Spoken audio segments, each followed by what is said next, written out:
Last night, a rare loss for the boys in blue as the Suns took a big one against the Pittsfield Suns, 8-0. First time all season the Blues have been shut out. However, the boys are back at historic Muzzy Field where they beat Nashua 8-2. Sometimes home cooking can be the cure for the negative vibes.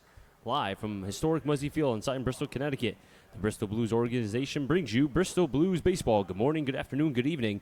Wherever you may be watching us, thank you for spending a part of your Wednesday right here from historic Muzzy Field. I'm Chris Saunders alongside Matt Polick. The Bristol Blues are taking on the North Shore Navigators. The Bristol Blues 14-12, 1.5 games back, 8-2 in their last 10.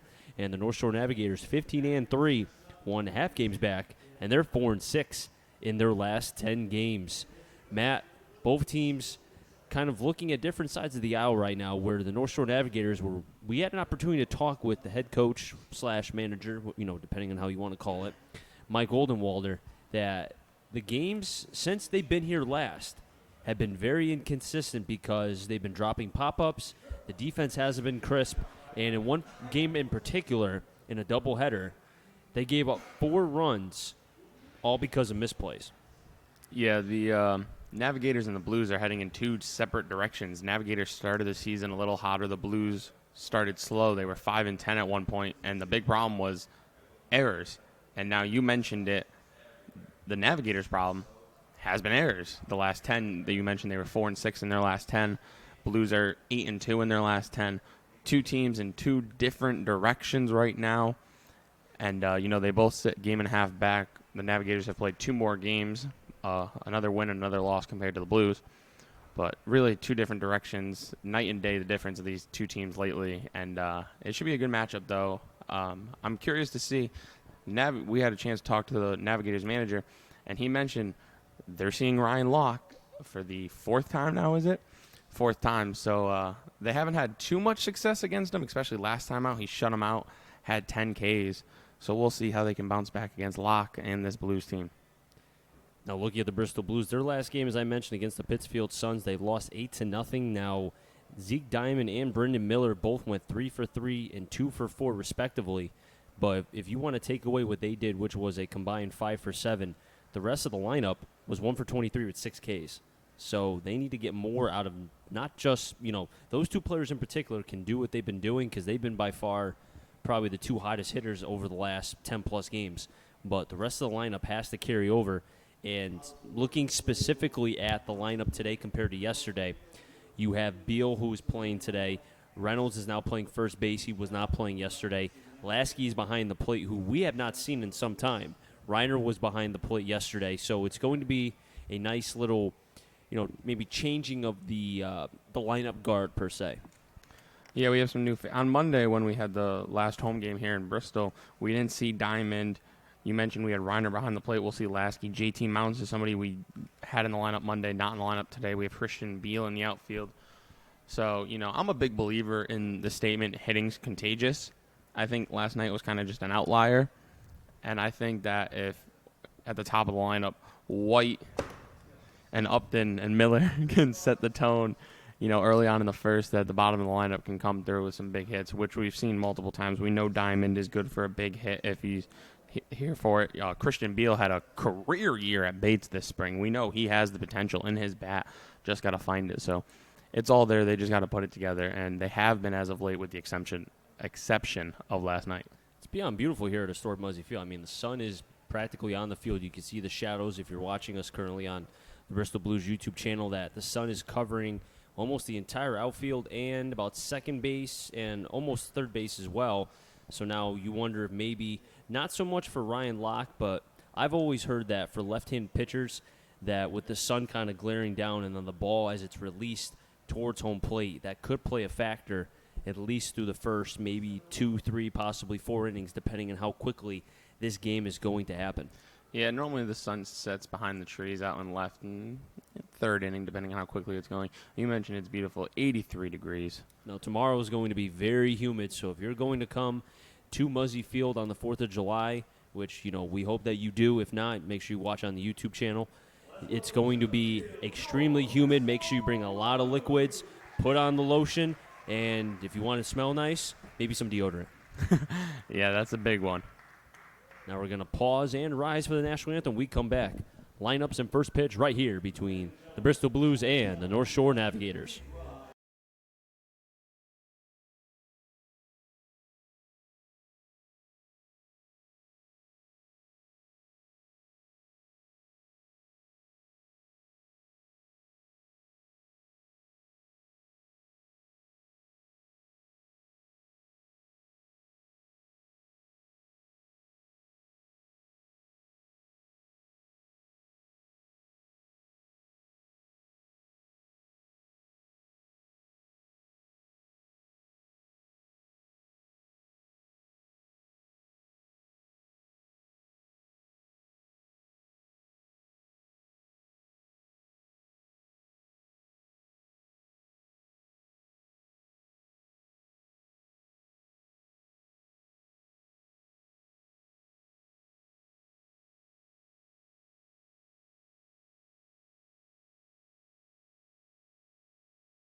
The starting lineup for the North Shore Navigators: batting first, Colin Wetterow; batting second, Andrew Alzak; batting third, Sean Lawler; batting fourth in the cleanup spot, Ben Malgeri; batting fifth, Cade Kretschmar; batting sixth, Logan Bravo; batting seventh, Colin Macco; batting eighth, Keegan Calero; and batting ninth to round out the order, the catcher/center fielder, Nolan Watson. The defense for the Bristol Blues this evening: left center right, Upton White Beal; in the infield, third to first, Dwayne Diamond Roth Reynolds.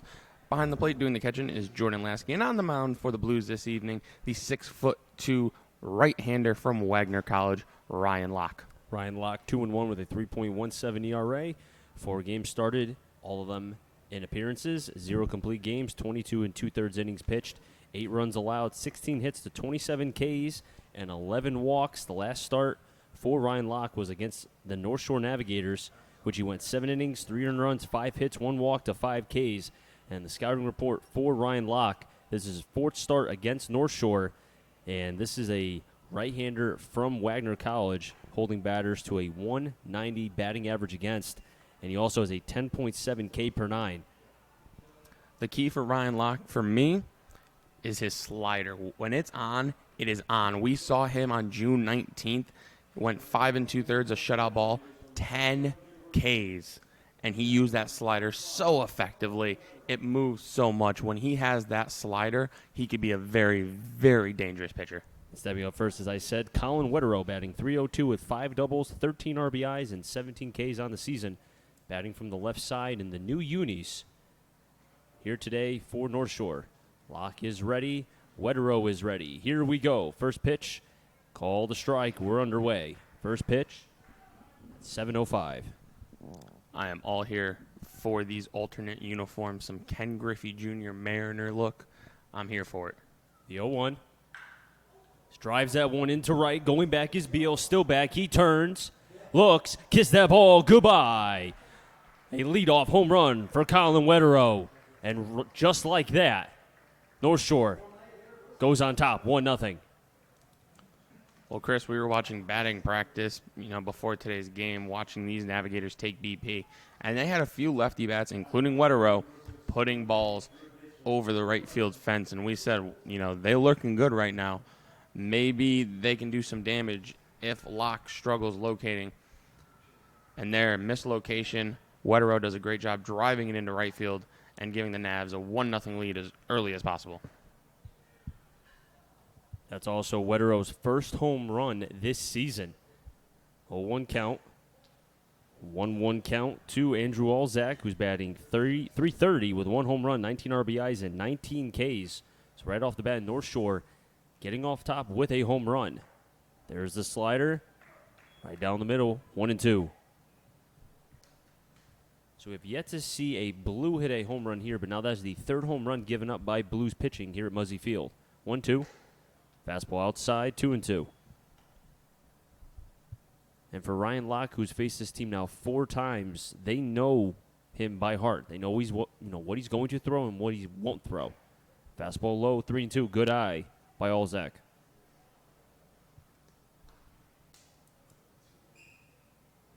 Shadows over the mound. Payoff pitch. Swinging and a miss. Locke gets his first K tonight. Olzak goes down, his 20th of the season. Big strikeout there for Locke. He gave up the leadoff homer. He got ahead, and then, the count ran full 3-2. Huge strikeout there. Could have really been bad for the Blues and Locke's confidence had he walked that batter. Gets the K, and now he can kind of settle down, settle in, and try to find his stuff. At the plate, Sean Lawler batting .326, 3 home runs and 17 RBIs. First pitch outside, 1-0. And Lawler's another player that we saw in BP when we had an opportunity to talk with Mike Oldenwalder, pulling the ball to right field. And I think that might be something to watch as this game progresses. 1-0. 1-1. Healthy cut, but a swing and a miss from Lawler. And Beal must have been watching BP out there in right. He is playing very deep in right field. Lasky was behind the plate. 1-1. Inside but low, 2-1.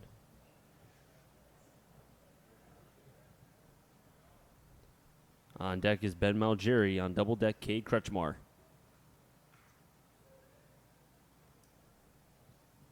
As Casey Bass had to get a ball that looked like that got away from the bullpen of the Blues. 2-1. Low, 3-1. Navs being very patient here in this first inning, which was big last time facing Locke. They were very eager and chasing a lot of bad pitches. 3-1. In for a strike. And Lawler thought about going towards first base, had 1 foot away and outside of the bag or of the box, but instead, 3-2.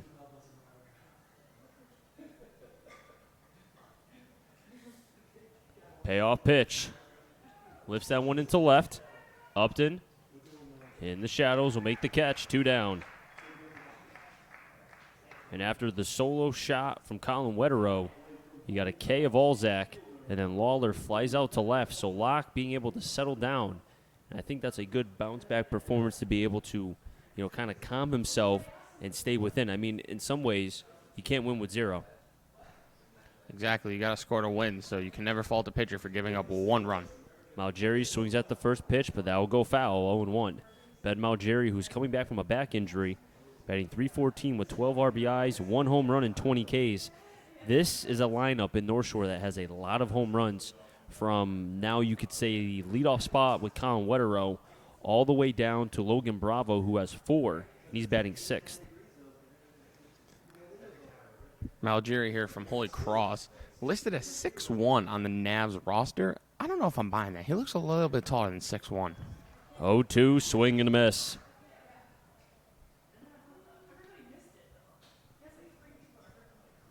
Shadows really coming down at home plate. Right in the eye of the right-handed batter, Ben Malgeri. 0-2. Fastball outside, 1-2. That's a good spot, though. Threw a couple pitches in and then wants to go away. You saw Lasky try to frame that pitch back. Well, he's thrown that fastball in that same exact location. He threw it twice to Olzak. Yep. I think he wants the call. He likes that pitch, just hasn't been getting it. Chopper over to Roth. Fields regroups over to first. Can't get it in time. Malgeri hustling down the line. An infield hit, the second hit for North Shore.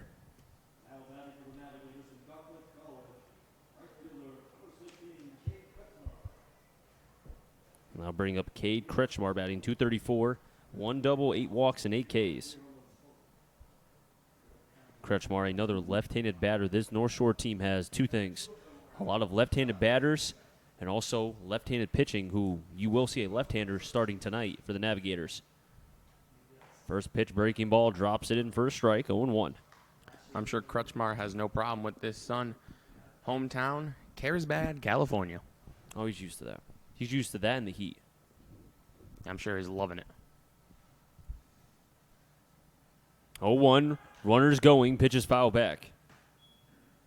The run and hit, I like the call, was on. I love the hit and run call there. You know, Locke's been around the zone. Kretschmar doesn't strike out much. You have your 4-hitter at the plate, doesn't strike out much. Love that call right there. Just followed it off. Let's see if Locke will alter his delivery here since Malgeri was going on the pitch. Pauses. 0-2, runner's not going. It's outside and low, 1-2. Locke has been throwing, seems as if, more fastballs this time around than he did last time we saw him. Wonder if he really likes what his fastballs got this evening. 1-2. Just gets a piece to stay alive. Now, Malgeri does have 3 stolen bases on the season. And if I recall, he's been called only once. So although he has not stolen a lot of bases, has been successful when he's tried. Now, Logan Bravo is on deck, and that's not somebody you want up with runners on base. 1-2. Over to right. Beal near the wall. He can't find it. And that ball is gone. Second home run for North Shore. It's 3-0. First home run for Kretschmar. Correction, second home run for Kretschmar.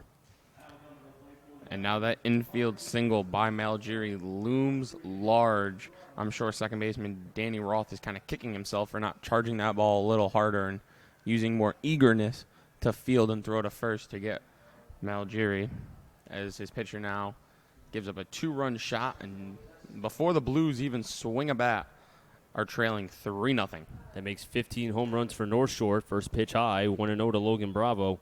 Bravo batting .257, 4 home runs and 13 RBIs.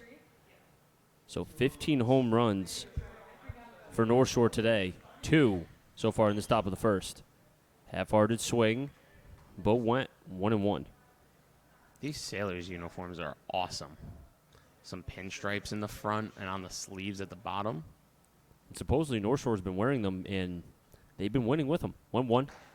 Down the middle, 1-2. I mean, they've worn them for about 10 minutes here at Muzzy Field, and they have 2 long balls, so I think they're working. At least so far. I mean, we saw the ball really kind of carrying during BP. 1-2. Outside 2-2. I mean, the air, it's very dry. I mean, it's humid.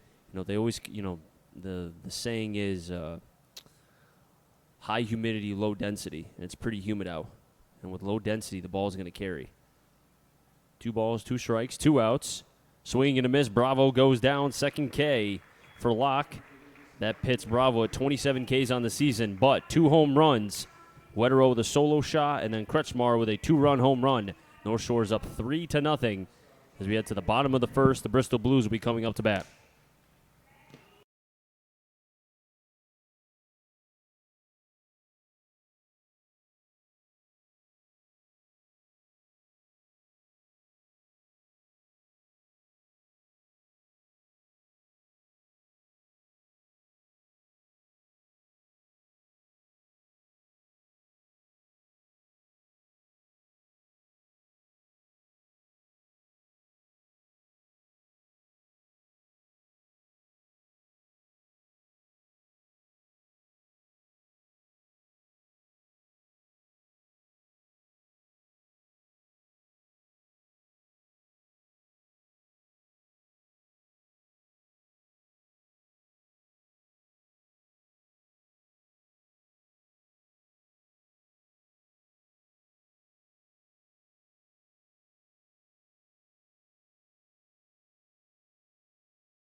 The lineup for the Bristol Blues this evening, leading off the center fielder Austin White. Behind him, the left fielder Parker Upton. Batting third, the red-hot designated hitter Brandon Miller.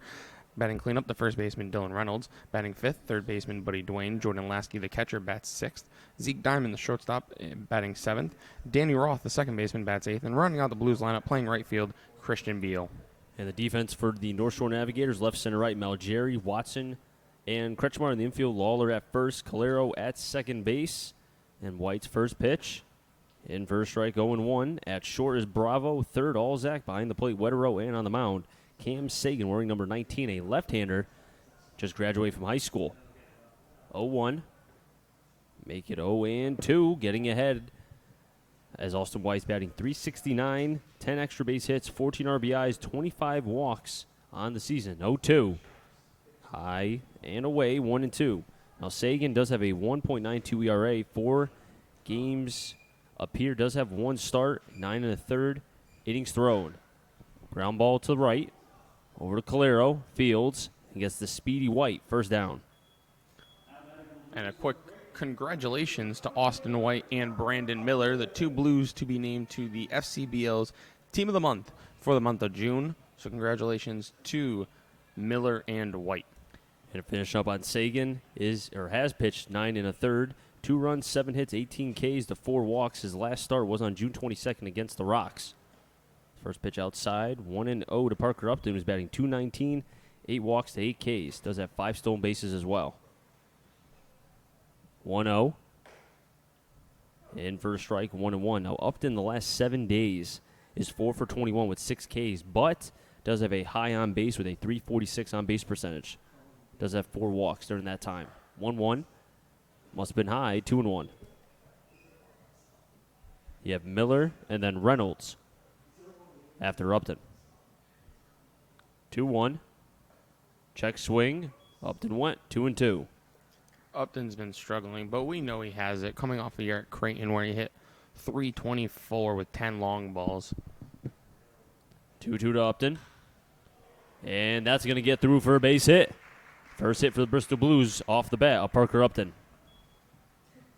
That was a true 2-strike approach right there by the Blues. Left fielder Parker Upton. 2 strikes on him. He shortened up, went with the pitch, drove it to right field, and now he's on with 1 out. And the red-hot Brandon Miller steps up to the plate. And that's what you want if you're the Bristol Blues, to have Brandon Miller come up with somebody on base. I mean, as I said, the on-base percentage has been high for Upton. Maybe not getting on base via hits, but the walks have been there. 5, he has, I think, 5 or 6 walks, 4 walks, pardon me. But first pitch to Miller, fouls it up the first baseline, 0-1. Miller, as you heard Matt say, batting .415, 18 RBIs to 14 stolen bases. Miller is first in average, 5th in RBIs, and 2nd in stolen bases in the FCBL. He doesn't walk much, though. Just 8 walks on the year. He's up there ready to hit. But he doesn't strike out much either. No. 0-1 to Miller. Towards second. And gets kicked away and towards shallow right field. Upton will get to third because of the error, as the second baseman, Calero, has to eat it. And just like that, an error for the North Shore. And that's been the bugaboo for this North Shore team. Errors in some ways have caused the kind of downturn right now for this North Shore team, which was hot until they came to Muzzy Field. Dylan Reynolds stepping up to the plate wearing number 12, batting .256 with 14 RBIs. Does have 11 walks and 13 Ks on the season from Fairfield. First pitch in first strike, 0-1. Now, a scouting report on Sagan. He's a command over speed guy. He does have 4 pitches: fast, slider, curve, and change. Throw back to first. Definitely not the best move. Yeah, his manager saying he is going to locate. He could throw all 4 of his pitches for strikes. Sagan, 0-1. Reynolds up the middle, past the pitcher. Sagan. They'll turn 2, but the Blues will trade 2 outs for a run, as Upton will come around the score. Reynolds will not get the RBI. Oh, no, correction. That's 3 outs. Pardon me. Austin White did get out, so that is the final out. So no runs, 1 hit, 1 error.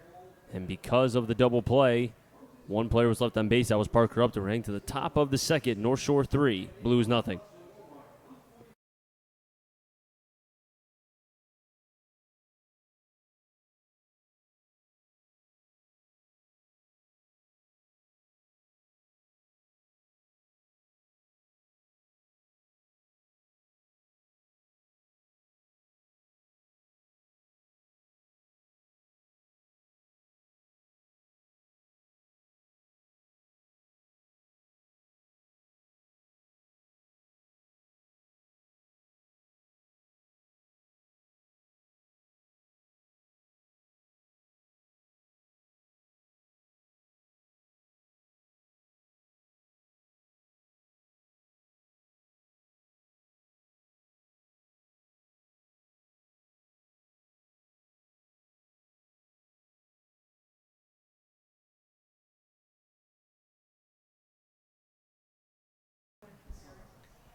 Top of the second, 7-8-9. Macco, Calero, and Watson. If any of them get on, we're back to the top of the order with Colin Wetterow.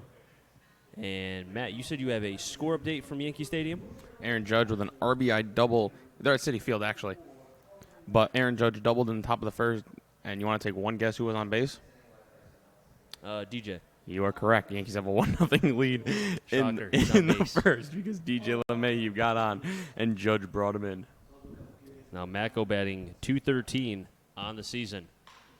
Chops it over to second. Roth charging it. Fields. And almost overthrew Dylan Reynolds, but Dylan must have went to a dance class because he had a little bit of a shaky feet to be able to tag the base. Another quick update. Sorry, I just got the notification. Gleyber Torres drove in Judge, and now the Yankees have a 2-0 lead in the top of the first. And Gleyber Torres is still not an all-star, and I'm still very mad about it. At the plate, Keegan Calero batting .294 on the season. And to go to your point, Matt, Yankees were up 2-0 yesterday, and they lost 4-2. Don't want to talk about it. Fastball high, 1-0. This is the type of inning that you want as, you know, if you're the manager, Ronnie Palmer, because you want to see how does Locke bounce back after giving up 3 runs in the top of the first. 1-0. In for a strike. I have to tell you, he's pounding the zone. It doesn't matter, even when Redero hit the home run and then Kretschmar, he's still attacking no matter what. He's not getting scared because he's been hurt. 1-1. This time, another chopper. Dwayne gets by. Diamond off the back foot across. And we'll get the out. Nice play from the shortstop, Zeke Diamond. As the ball got away from Dwayne, and Diamond, who had to throw on his back foot, and still had enough arm strength to get it across the diamond. Strong throw there by the Blues shortstop. Great defensive play. And Diamond known for his defense, but you could say his bat has been hot, batting well over .350. As he struggled through, what was it, maybe 8 or 9 games, he was batting .190. But he raised his batting average over 100 points.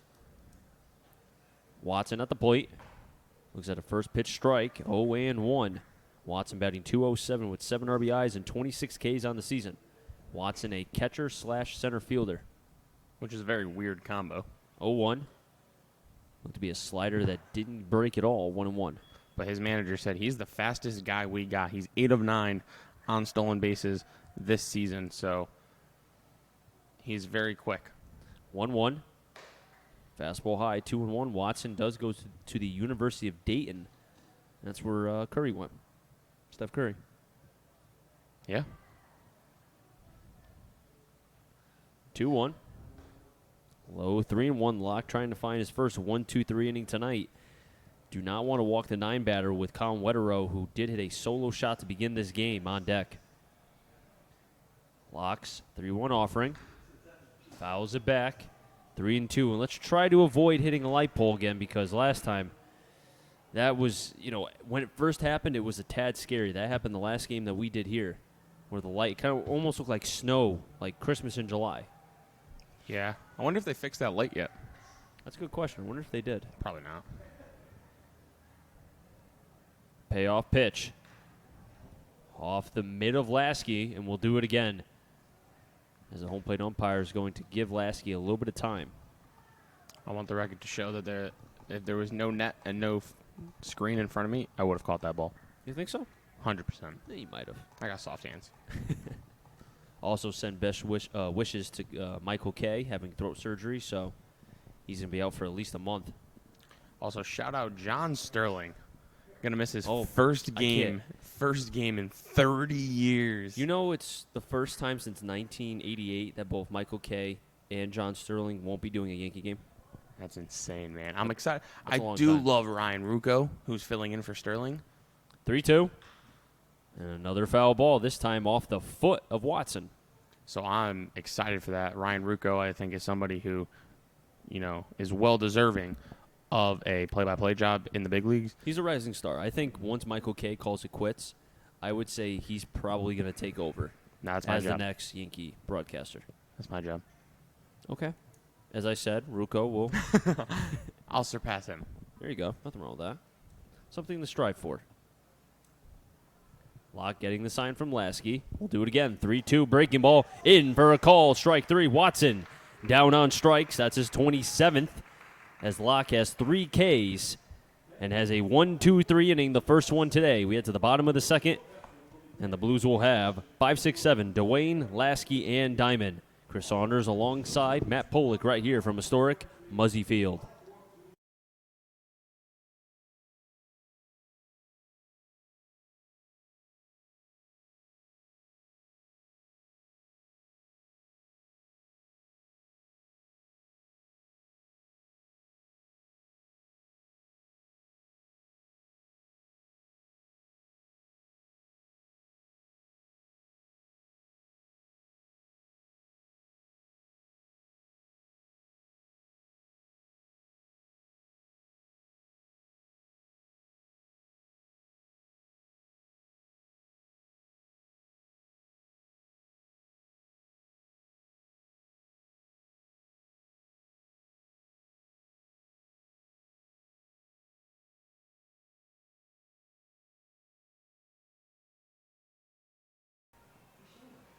Five, 6, 7, Buddy Dwayne, Jordan Lasky, and Zeke Diamond. If any of them get on Danny Roth, as Ryan Locke had a 1-2-3 inning after giving up 3 in the top of the first, had a shutdown top of the second. And Buddy Dwayne from Central Connecticut, batting .225 with 13 Ks and does have an RBI on the season. Buddy Dwayne continuously finds himself in the lineup, partially in part, that made sense, because of his stellar defense he plays at the hot corner. We've seen him make spectacular play after spectacular play. Now he's just got to put it together and find the bat. Fouls off the first pitch 0-1, and I like to make a correction. He does have 7 RBIs, not 1, does have 7 on the season. As the sun still over the trees here at Muzzy Field, but slowly going down, but this time right in our eyes. 0-1, high 1-1. No shadow, or very minimal shadow for the pitcher hitter, so that's good for them, although we suffer from it now. But right in our eyes. 1-1. Broken bat through the 3-4 hole. Diving play by Calero. He can't get it. And that will go down as a hit for Buddy Dwayne. That's the second Blues hit. You know what? That bat died a hero. Throw it in a fire. Well, I mean, it's going to be cold in a couple months. Use this firewood. I like some summer fires. You know what? Me too. And speaking of fire, Zeke Diamond's on fire. But he's batting next. Jordan Lasky at the plate right now, batting .229. Lasky is behind the plate here today at historic Muzzy Field. Sagan's first pitch to Lasky, fouls it back, 0-1. And the tandem for the Blues, they have 3 starting catchers in Lasky, Reiner, and Loda, but each of them starting every, I think it's third day that they are starting. So we've seen Reiner a lot. This is the first time that we're witnessing Lasky in a couple weeks. 0-1. Breaking ball that didn't go down, 1-1. Yeah, most of the time when we see Lasky, it's in the bullpen warming guys up. Or when he came in when Reiner got hit in the head. Yeah. Remember that? That was against Nashua. A very scary moment there. Thankfully, Reiner has recovered and is okay now. He's been okay. He's batting .290. That's not too shabby. And remember, he's stellar defense. Ooh, I mean, what he did after picking off the Nashua player, waving bye-bye. I mean, old school players might not like that, but I'm here for it. It's 2019.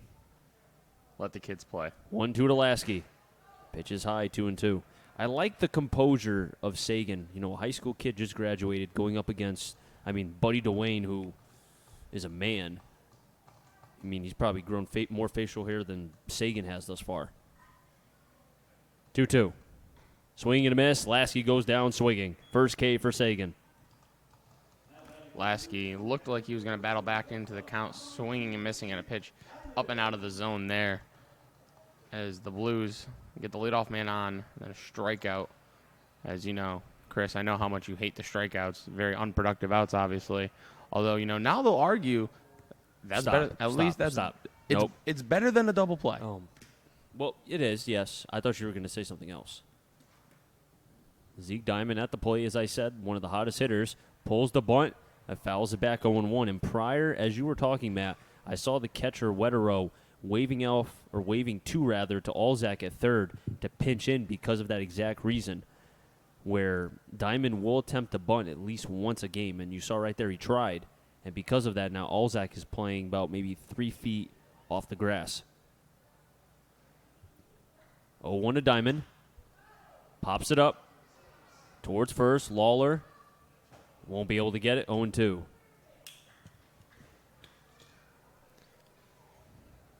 as Chris and I simultaneously take our sunglasses off as this sun just about behind the trees. And we'll be good for the rest of the evening, sun-wise. Sagan comes to the set at the belt. 0-2. Diamond pops it up again. You got 2, make it 3 players, but it's going to go way out of bounds again. 3-3-1 for the Navigators. 0-2 for the Blues thus far. We're in the bottom of the second. Dwayne reached on a broken bat. Single into shallow right field, and then Lasky Cade swinging. Diamond on an 0-2 count. But before the pitch, we'll throw back to first. The red-hot Brandon Miller reached on an E4 in the first inning. And he's been red hot. You know, it's surprising when you can get him hit a ball that could potentially be an out as that pitch misses high.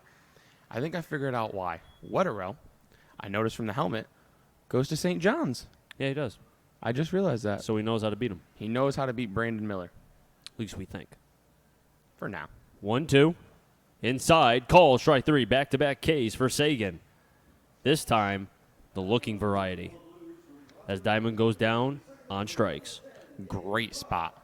Oh, right inside. Perfect spot with that fastball. Especially when he was throwing everything away, as you saw, and then he pops in, he dots the fastball to the inner half of the plate. You have Diamond thinking so much away that you throw a pitch in. If you can paint that as he did, Diamond was a sitting duck. And now Roth comes up with 2 down. First pitch in, 0-1, and Sagan throwing strikes. We heard Mike Oldenwalder say he will throw strikes. Mark Burley-esque, I like to call it. 0-1 to Roth. Roth drives that one in the left, but it's going to be a long foul ball past the bullpen of the Blues. Roth batting .254, but does have 23 Ks on the season. So right now you figure 0-2 count. Roth, who I'm sure Wetterell knows, has been prone to the K. Wonder if maybe a breaking ball might come here in the dirt. 0-2. Dwayne's going. They haven't picked off. Throw to second. In time, and Sagan gets the pickoff as Dwayne was going on first move. So Roth will be up in the bottom of the third. But because of the pickoff, no runs, 1 hit, no errors. And as I said, the pickoff, nobody left on base.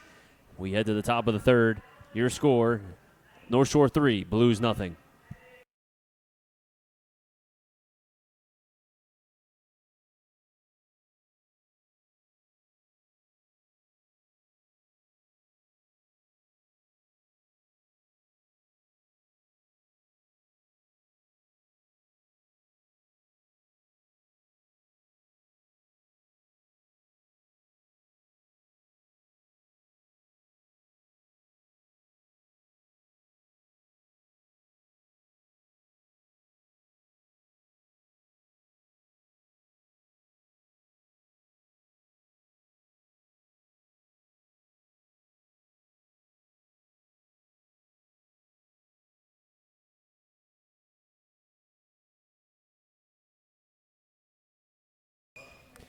Top of the third, also top of the order for the North Shore Navigators. Wetterell, Alzak, and Lawler. Them get on Malgeri. And you had a situation where the Blues did have a leadoff single off the bat of Dwayne, but then back-to-back Ks of Lasky and Diamond. And then with Roth at the plate with an 0-2 count, Dwayne going on first move, and the starting pitcher for North Shore, Sagan, picked off Dwayne. And that at least halted the Blues right now from being able to score as we're on the top of the third. Ryan Locke, a great job in the second inning, getting the 1-2-3 inning after a rough first. Let's see if he can continue his success here in the third. He'll have to go through the top of the order that gave him struggles in the first. And Redero did hit a solo shot to begin this game.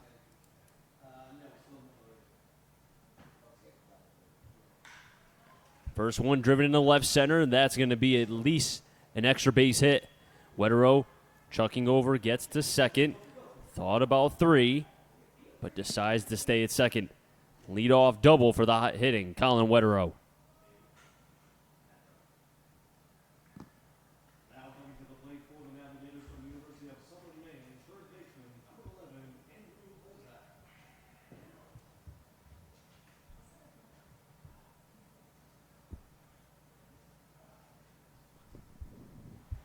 Andrew Alzak, who's at the plate, struck out swinging in his first at-bat.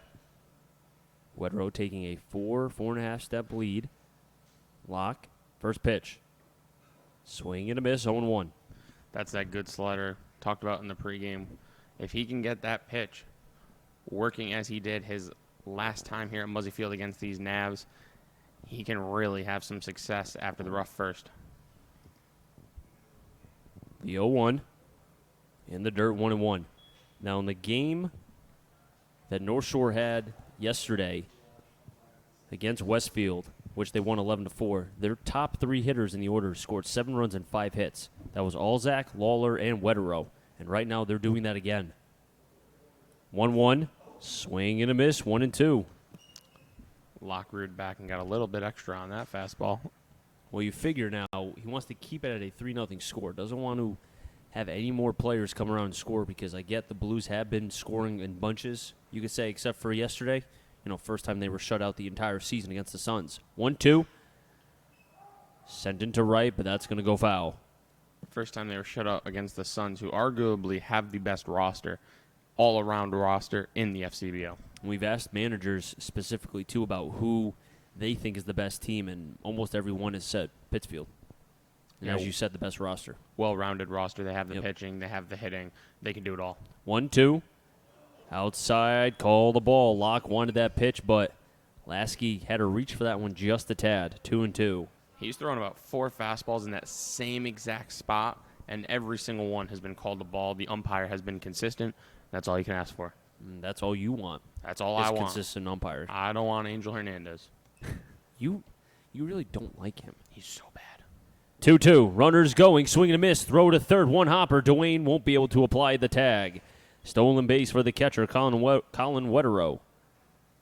As Alzak goes down swinging, that's going to be the 4th K for Locke. So that's 1 down for the Blues, but North Shore trades the out for the advancement as Wetterow will get to third. Locke just had a brief conversation with the field umpire, wondering what that was about. We do have couple scores right now. Nashua defeated the Bravehearts 15-2. First pitch, inside and low, 1-0 to Sean Lawler. 1-0, and also Westfield's up over Brockton in the top of the 5th, 2-0. So that's a game in which the Blues, they could come back and win this game, and that score stays, would pick up a game. 1-0, driven in the left center. Upton going back, tagging is Wetterow. Upton makes the catch, throw comes in, and won't even be close. And Wetterow will score on the sac fly off the bat of Lawler. That gives Sean Lawler 18 RBIs on the season. Wetterow will score, as I said, 4-0 North Shore. Upton got behind that ball, but that ball was just hit too deep, even with the strong arm, of Parker Upton in left field. And Chris, you mentioned the Silver Knights winning 15-2 today. First pitch from Algeri, over to short. Diamond, Fields behind the bag. And nice slick play from the shortstop, Zeke Diamond. Makes a nice play back in the last half. And once again, shows off the strong arm. We'll keep it right here. Matt, finish your point.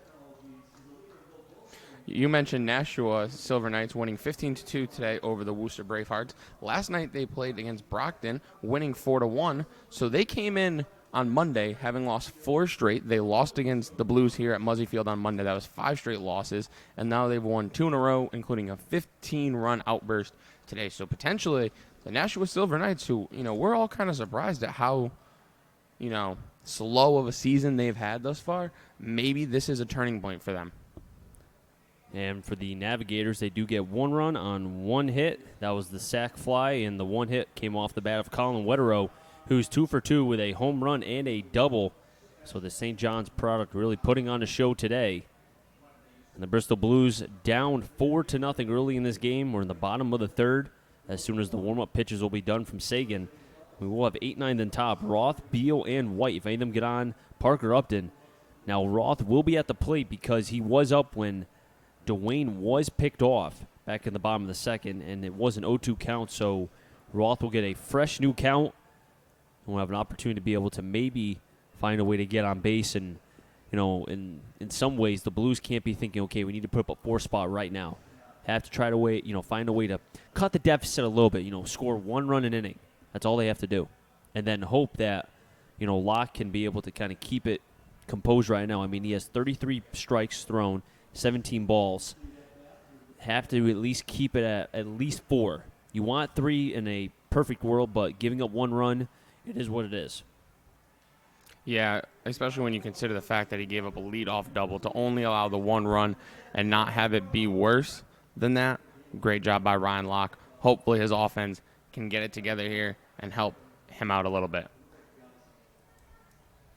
Danny Roth, 254 on the season, facing Sagan. Almost you would think for the second time. First pitch high, 1-0. Yeah, he kind of gets that freebie look at him. Sagan working quickly, 1-0. Swing and a miss, 1-1.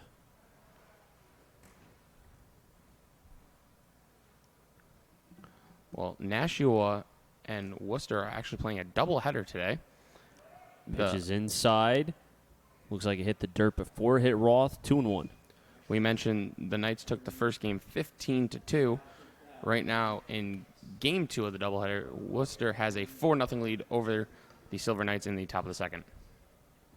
Christian Beal is on deck. 2-1 to Roth. Change up that didn't go down, 3-1. And you could tell Sagan is a kid that just graduated from high school. Where's the hat crooked? Working quickly. 3-1.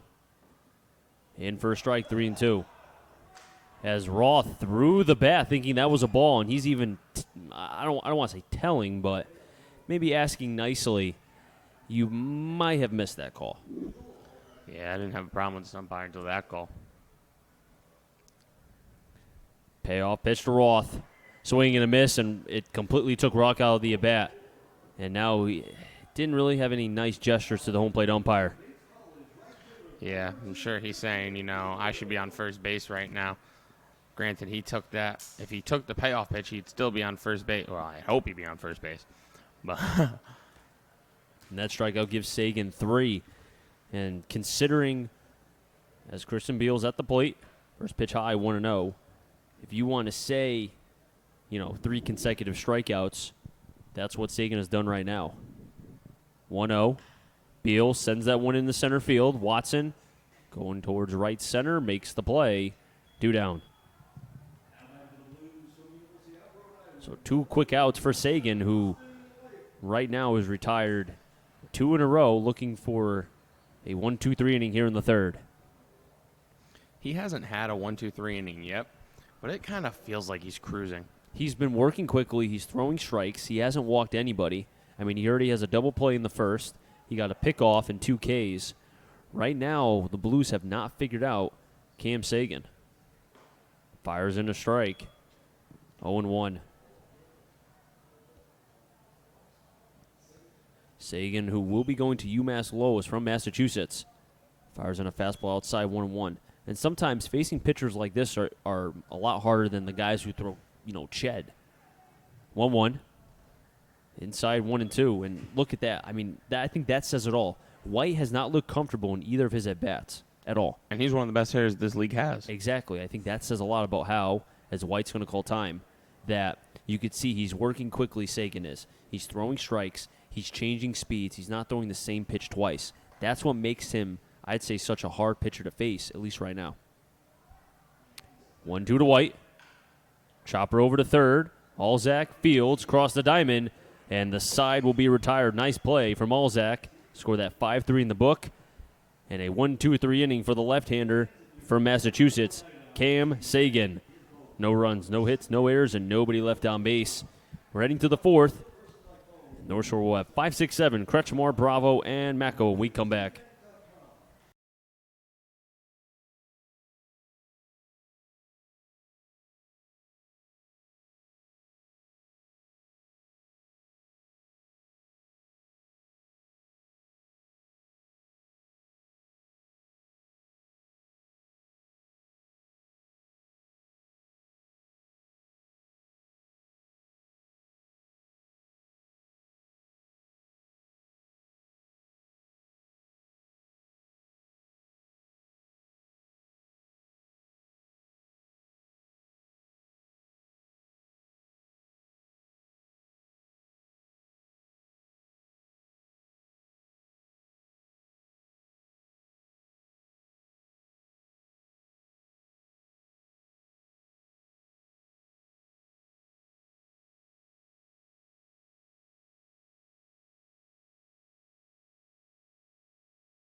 5, 6, 7. Kretschmar, Bravo, and Macko. If them get on Calero. A 1-2-3 inning for Cam Sagan, who has 3 Ks, a couple flyouts, and a ground out, which result in a double play. And right now the Blues have not figured out Cam Sagan. And on the other side, Ryan Locke has given up runs in the first and the third. Gets a swing and a miss of Kretschmar, 0-1. Well, if his pattern continues, he should be good here. Just the even number innings that he's struggling. Oh, yeah, you're right. Yeah, 1-3. 0-1. Outside, 1-1. Now Kretschmar did a 2-run shot in the first, which became a 3-run top of the first, and then a sac fly in the third off the bat of Lawler. Is why they're up 4-0. North Shore is over the Blues. 0-1. Fouls it back. 0-2. Or correction, 1-2.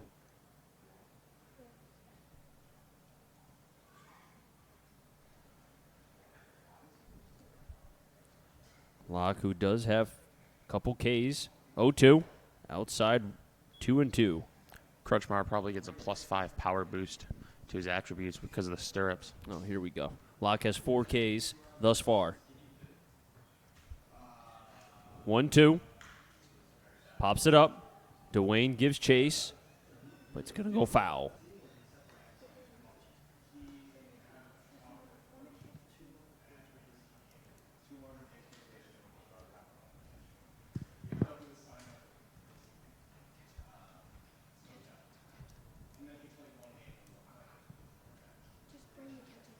Locke getting the sign. 1-2.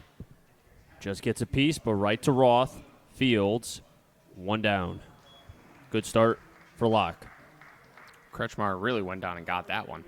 Well, you have to think he did that before a couple times before he hit the home run in the first. So maybe he was just trying to foul that pitch off, but instead, in Locke's terms, just got a piece to be able to put that ball in play. As Logan Bravo, who struck out in the first to give him now 27 Ks on the season, is at the plate. Locke working from the windup. Fires in a fastball to the back door, 0-1.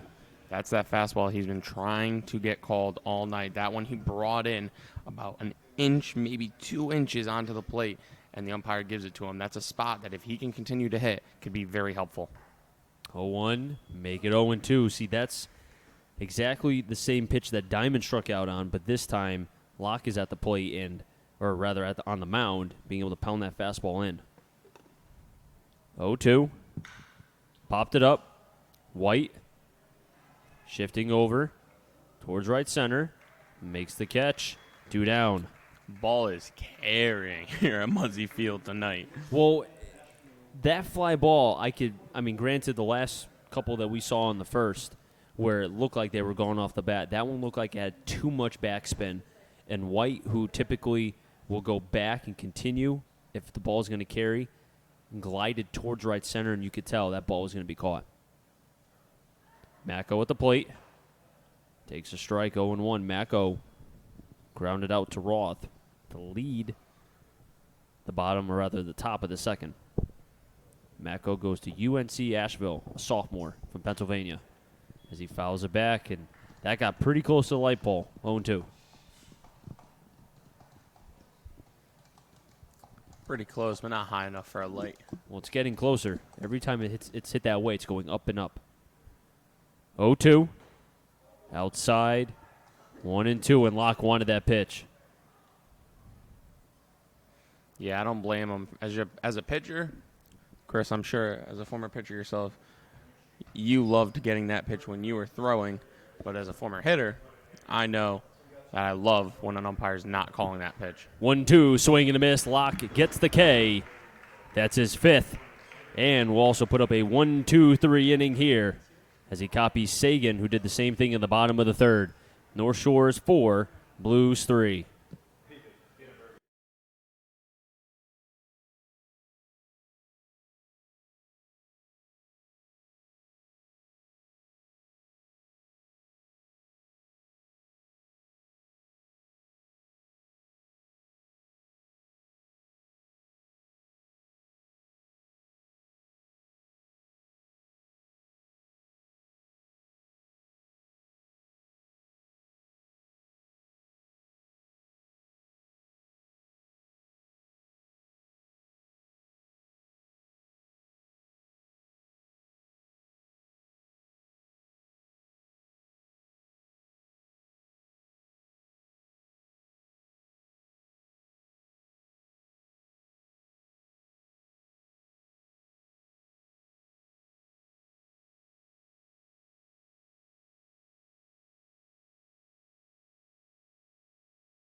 A 1-2-3 inning for Ryan Locke.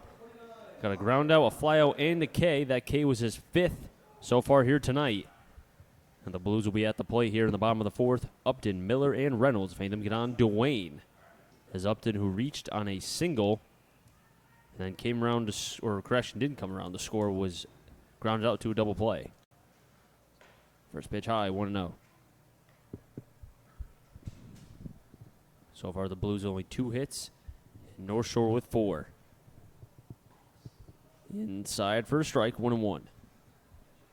And we've continued to see Sagan just paint the corner. He's working left to right.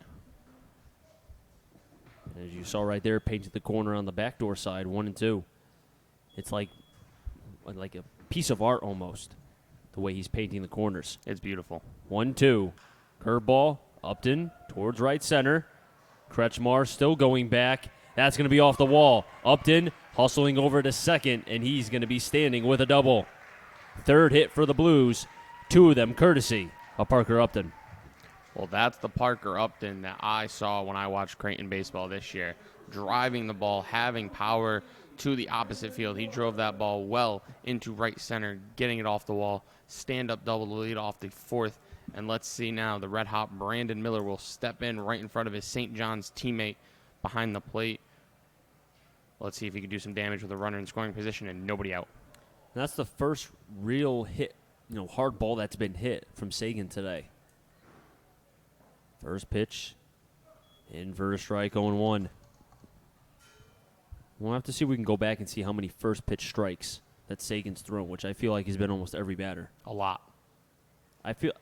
I really have to go back and count, but I feel like it really has been almost every batter. I'd guess he's around 85% first pitch strikes. That's a good guess. 0-1, drops in the nice breaking ball, but must have been a tad outside, 1-1.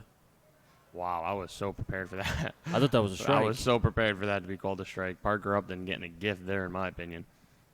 But maybe even the umpire was fooled by that one. 1-1 to Miller. Miller sends that one into center field. But will be caught by Watson. Upton draws the throw, retreats back to second base. So a hard hit fly out from Miller, 1 down. Hit it hard, just hit it right at the center fielder, Watson. And you know my favorite saying. You want to say or you want me to say it? Hit them where they ain't. Dylan Reynolds, who grounded out to the double play.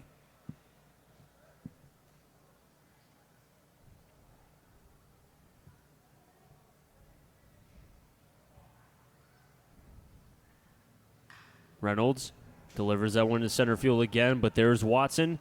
Makes the catch. Upton wants to go to third. Throw comes in, and he's going to be gunned out, the catcher, playing center field. Watson gets Upton, who tried to get greedy and get to third. So because of the throw out from Watson, the Blues not able to do anything. 1 run, or rather no runs. 1 hit, no errors, and because of the throw out, nobody left on base.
Blues had a runner in scoring position that was Upton on second base, but tried to get the third on what was a shallow hit fly ball to center field. And Watson, who looked like he was playing catch, was able to get Upton from third. And I know, Matt, you're not happy with that. Nah, man, you don't make the first or the third out at third base. It's a golden rule of baseball. Parker Upton is a smarter baseball player than that. I think he saw the throw from Watson on the first fly out to center and, said, okay, I can run on this kid. Then the second throw, dead on the money, easy out at third base, and a leadoff double goes to waste for the Blues. First pitch to Calero. Must have been high, 1-0. Calero was 0 for 1 on the day. It'll be Calero, Watson, who, as we mentioned, gunned down Upton from center field, and then Wetero. Fastball, called strike, 1-1. We've seen Locke be able to throw that fastball, but it's been the breaking ball that has been hit a couple times, 2 of them via the home run variety. 1-1. Inside, 1-2. And that's what he needs to do. He needs to steal one out of Sagan's book. Work left to right with your fastball. Calero, a freshman as well, going to UMass Lowell. Fastball outside, 2-2. So a lot of UMass Lowell players count it 1, 2, 3, but one of them is currently on the IL. 2-2, low, runs the count full. Locke was ahead, but now a 3-2 pitch coming. Nav's kind of the opposite of the Blues on the injury front. Nav's, all their injuries have been position players, whereas the Blues, their injuries have been to their pitching staff. Payoff pitch. Popped it up. He'll stay in play. Reynolds makes the catch, 1 down.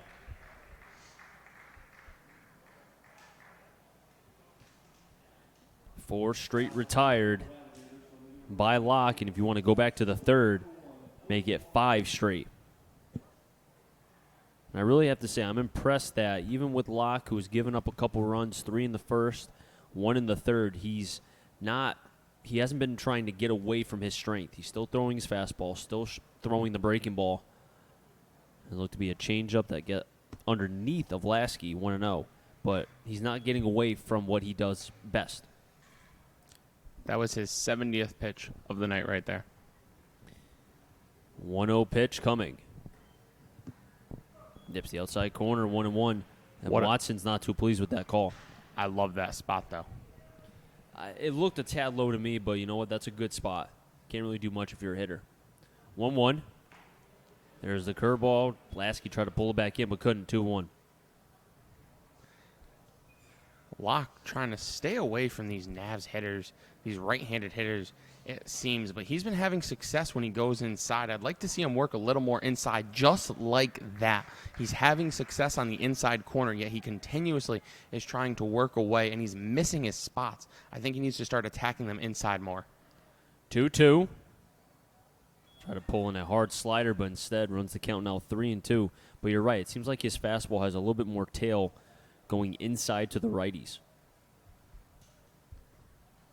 Payoff pitch to Watson. High fastball, 2-out walk, rather 1-out walk. And that ends the streak of Locke, who retired 5 straight.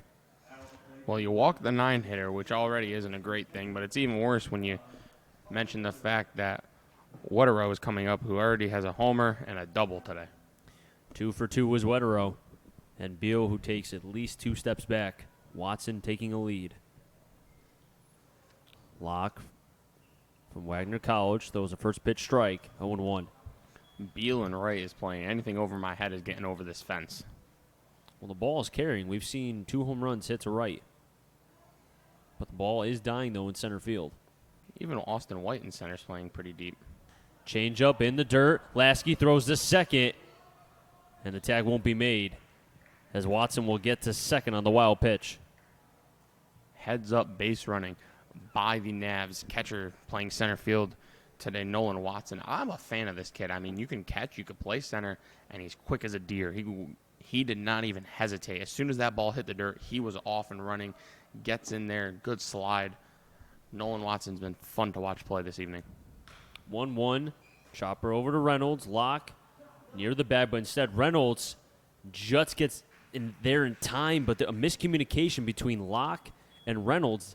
Didn't know who was going to tag first base. Well, I think what happened there was Reynolds saw Locke getting over, and he was gonna flip it, and then he didn't have a clean transfer, so he said, I'll take it. And then it was just kind of a cluster over there at 1B. That's my best guess as to what happened. I've been in that situation, a former first baseman. It's not fun. It's an awkward situation, and you really feel bad if you can't get to that bag, as Locke delivers a great pitch hitting the outside corner to get ahead here on the Navs third baseman, Andrew Olzak. And that out by Wedrow is the first time he's been retired tonight. 2 for 3 on the day. Olzak fouls it back. 0-2. Olzak is 2 of the 5 strikeouts for Locke. Locke 1 pitch away from working around the 1-out walk to the 9-hitter. 0-2. Over to second. Roth, Fields, and the side will be retired. 4-3 in the book. So the Navs straying a runner on third. No runs, no hits, no errors, and 1 player left on base. Locke keeping the Blues in this game. But the offense has to wake up against this lefty, Cam Sagan for North Shore, who is pitching very well tonight at Muzzy Field.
Five, 6, 7. Buddy Dwayne, Jordan Lasky, and Zeke Diamond. If any of them get on, Danny Roth. Cam Sagan on the mound for his 5th inning of work. So far has given up 3 hits and has 3 Ks as well. Has not surrendered a walk either. First pitch low to Buddy Dwayne, 1-0. And I read an article in the Bristol Press about the Central players, Loda, Shane, and Buddy Dwayne, and how they loved going through that regional. As Dwayne sends that one, and that will drop in for a base hit. Dwayne's thinking 2. He's trucking along. Play at second. Not in time. Dwayne with a sliding double. Yeah, buddy. You have been waiting to do that for so long. You know what? I haven't. But no, that was roped by Buddy Dwayne. But back to my story. He ripped his pants in Arkansas. But he needed to get new pants because he had to play a game. Obviously. So what happened was, as Lasky's at the plate, he struck out swinging. Swings and misses 0-1. He called every single place Taylor, known to mankind. They said they were full. So then he calls this one place. The lady says, "No, I can't do it." And he's like, "Oh, I need new pants. I'm playing Arkansas. I need them." And the 0-1, Lasky will foul back 0-2. She calls him back because I guess she didn't hear him right the first time. She calls back and says, "Oh, you're playing Arkansas?" And he was like, "Yes." And she goes, "Okay, come here right now. I'll fix them."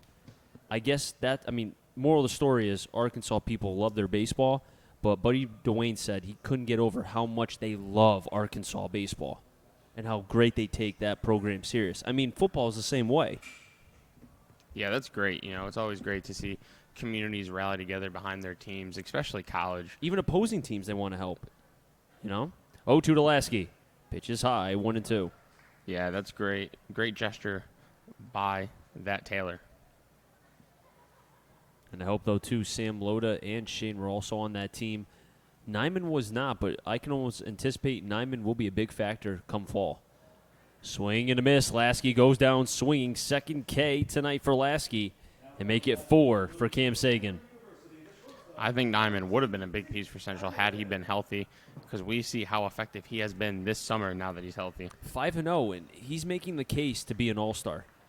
And speaking of all-stars, Zeke Diamond at the plate, he struck out looking back in the second.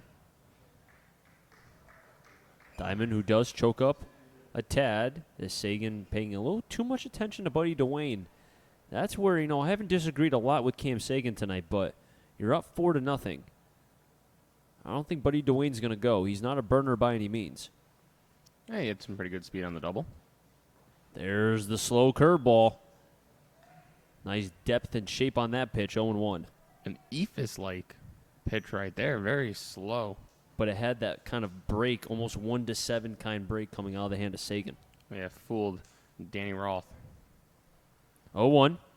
Fastball high, 1-1 to Diamond. Pardon me, Diamond. Now the Blues are 276 as a team with now 60 extra base hits, 122 walks to 196 Ks coming into tonight. But right now, each team has 4 hits, but Nashua does have 4 runs. There's the changeup, swing and a miss. 1-2, and continuously does Cam Sagan. It's almost like he's pulling a string on that changeup. Yeah, he's been in control of this game. He's a pitcher. And what I mean by that, he's pitching, not throwing, pitching. 1-2. Just gets a piece of Zeke Diamond. And it might have even got a little bit of a piece of the catcher, Wetero. Yeah, it looked like it hit him on that right thigh just above the shin guards. Yeah, that's really the only spot on a catcher besides the arms that's unprotected. And, of course, that's where it's going to find you. 1-2. Over to third. Nice play by Olzak. But then he falls as he tried to make the throw. So instead of it being a potential out, the Blues will have runners on first and second. 5th hit for the Blues.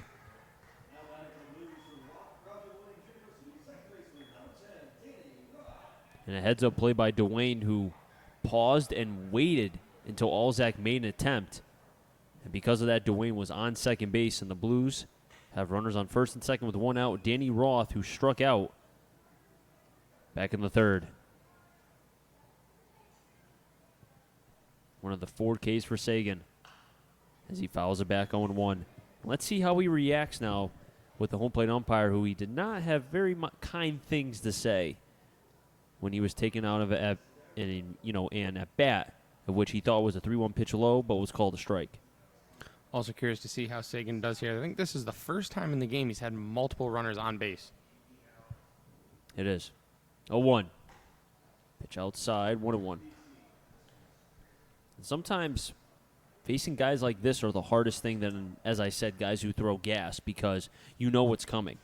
Just fastballs. Hard, hard, hard. Here, it's slow, slow, and then it makes his slow pitches look fast. 1-1, there's the changeup. Way out in front, 1-2. Well, back to your point, Chris. The ones that throw the gas, you kind of have your timing down. Okay, he's throwing me 92. I can time that. Here, Sagan, he's all over this place. And the timing, we've seen him multiple times. These Blues hitters' timings have been off. They've been out in front. They've been late having to foul pitches off. So the timing is off. 1-2, Roth pops it up in foul territory. And they'll continue to go foul as Lawler and Calero just gave it a look. But you're right, though. I mean, let's say he tops out like 87, 88. Then he's got that changeup at 75. About, 15, 16 mile per hour difference. That's what you want. And then he's got a curveball and a slider to go with it. And you can throw them all for strikes. That makes it difficult. 1-2 to Roth. Swing and a miss. Another swinging K. Make it 5 for Sagan. That's now 1, 2, 3, 4 via the swing. And then 1 looking. Well, this is a big spot here for the Blues. You had first and second.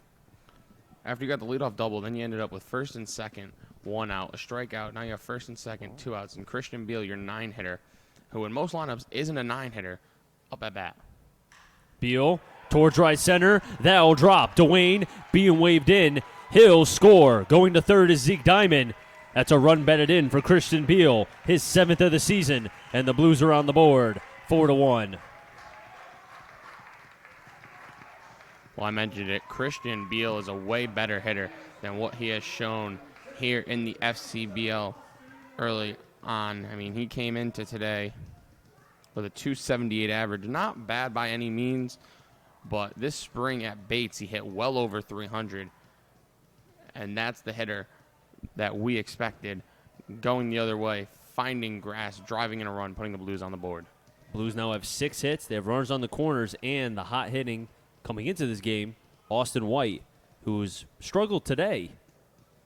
Pitch low and away, 1-0, and that's something that we have not said this season. Austin White and struggling in the same sentence. Yeah, it's a rarity to see him not be on base at least once in his first 2 at-bats. There's the curveball. That's a thing of beauty, 1-1. But if I had to see all the pitchers he's faced all year and I had to pick one he might struggle against, I think Sagan's the one. Lefty-lefty matchup, can locate 4 pitches, off-speed pitches. There's that curveball again. I don't know if White is not seeing the pitch or, it could be a combination of a bunch of things. But he does not look comfortable, and the swings have shown it. No, he definitely looks uncomfortable up in the box. White wants to call time. Pitch is thrown. Beal had that base stolen, and that might have been a strike because that curveball looked like it was there to the back door. So a lot of things happened there. Very delayed timing. Delayed timing for both the home plate umpire and you could even say Sagan, who was just going right to home plate. Beal at first. Diamond at third. 2's on the board. 2 balls, 2 strikes, 2 outs. Pitch is high. And now the count running full, which means Christian Beal on first base will be in motion. He's got to be careful. Pardon me, 2-2 count? Yes, 2-2 count was home plate umpire showing Sagan.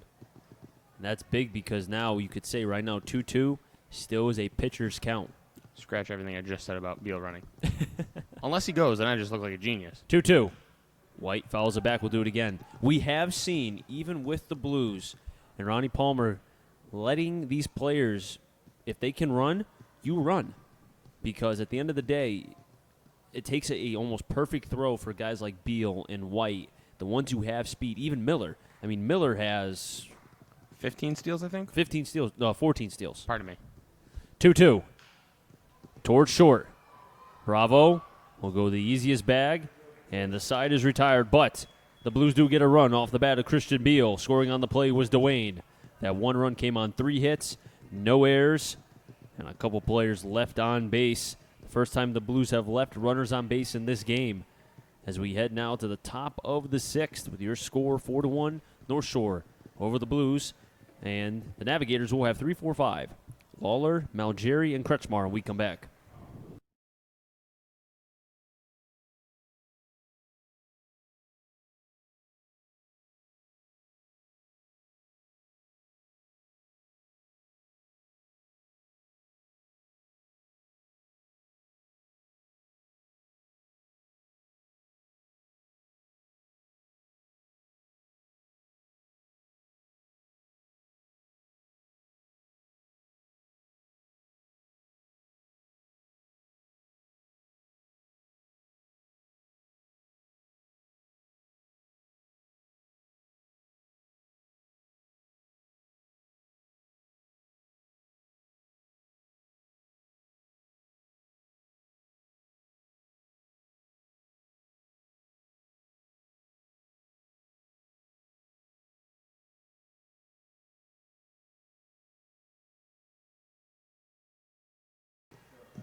Ryan Locke, as both my partner and I have been talking about, Chris Saunders alongside Matt Pollock. Ryan Locke, if you take away that first inning where he gave up 3 runs, 2 via the home run, 1 solo, and a two-run shot, he's had a 1-2-3 inning in the second, a 1-2-3 in the fourth, almost had a 1-2-3 in the fifth, except he gave up a walk, and then that's what happened. Watson was left stranded at third. So Locke has been competing. Just because he gave up a couple runs, he has not evaded from the game plan. As Lawler at the plate, so he's at the first pitch, and foul going towards the bullpen of North Shore. And that's what I love to see from pitchers. You could have a rough first, but I want to see how you bounce back. And he has done just that. Ryan Locke, great job pitching now into the 6th inning of this one. Even after a rough first inning, he's really settled down and found his stuff, as that one is into left field. And coming on is Upton making the catch, retiring the leadoff man. Huge for Locke here in the 6th. 1 away. And Ben Malgeri coming up wearing number 33. And if you're wondering the jerseys for North Shore, a little bit different than what typically they wear during the season. Yeah, a little throwback from when they were the Sailors. Off-speed pitch to the back door, called a strike, 0-1. I love them. A little Mariners Ken Griffey Jr. blue and yellow look with some pinstripes in the front and on the sleeves and around the neck. Foul ball just in front of Lasky, who came up quickly, but went foul before kicking back fair. Lasky juggled that. That reminded me of Chris. Did you see the final out in the Yankees-Mets game last night? I did not. It was a foul tip. It hit Wilson. Oh, it hit Ramos and came back in. Yeah, I did see that. 0-2. Ooh. Way inside. A little bit of chin music. No harm. 1-2. Foul tip off the bat of Brett Gardner. Hit Wilson Ramos's mitt, and then he batted it with his hand and caught it with his mitt again. 1-2 in the dirt. 2-2. I mean, honestly, anything that has to do with the Mets, anything can happen. That is very true. But even Brett Gardner just gave him a pat on the back and said, well, you earned that one, my friend. They have been bad this year, the Mets. Let me tell you. 2-2. Foul back. I still can't believe Callaway got a job. Well, the front office is basically telling them what to do. I mean, they can't use Diaz more than once every couple days.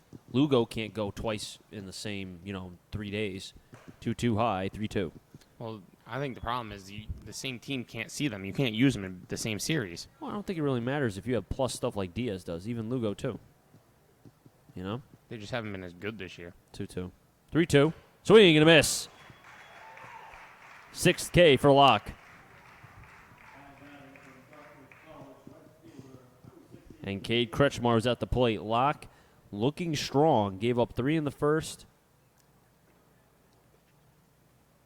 And he has 99 pitches, is what Matt was telling me. 90 pitches. Sorry, Chris. 90 pitches, thank you. Kretschmar looks at a fastball in, 1-0. But Locke, who struggled in the first, giving up 3, and then 1 in the third, has put up back-to-back zeros thus far. 1-0 swing and a miss. 1-1. Sits at 92 pitches now. No action in the Blues bullpen. Over in the Navs bullpen, I wouldn't say warming up, just some light tossing going around over there. Maybe some goofing off a little bit. As I see one guy set like Craig Kimbrell. 1-1. Over to first. Reynolds, Fields, hustling over to first, and will tag the base, and the side will be retired. Score that a 3 unassisted in the book. And another 1-2-3 inning for Locke. He has 1 in the second, 1 in the fourth, and now 1 here in the 6th. Head to the bottom of the 6th, and the Blues will have 2-3-4. We come back.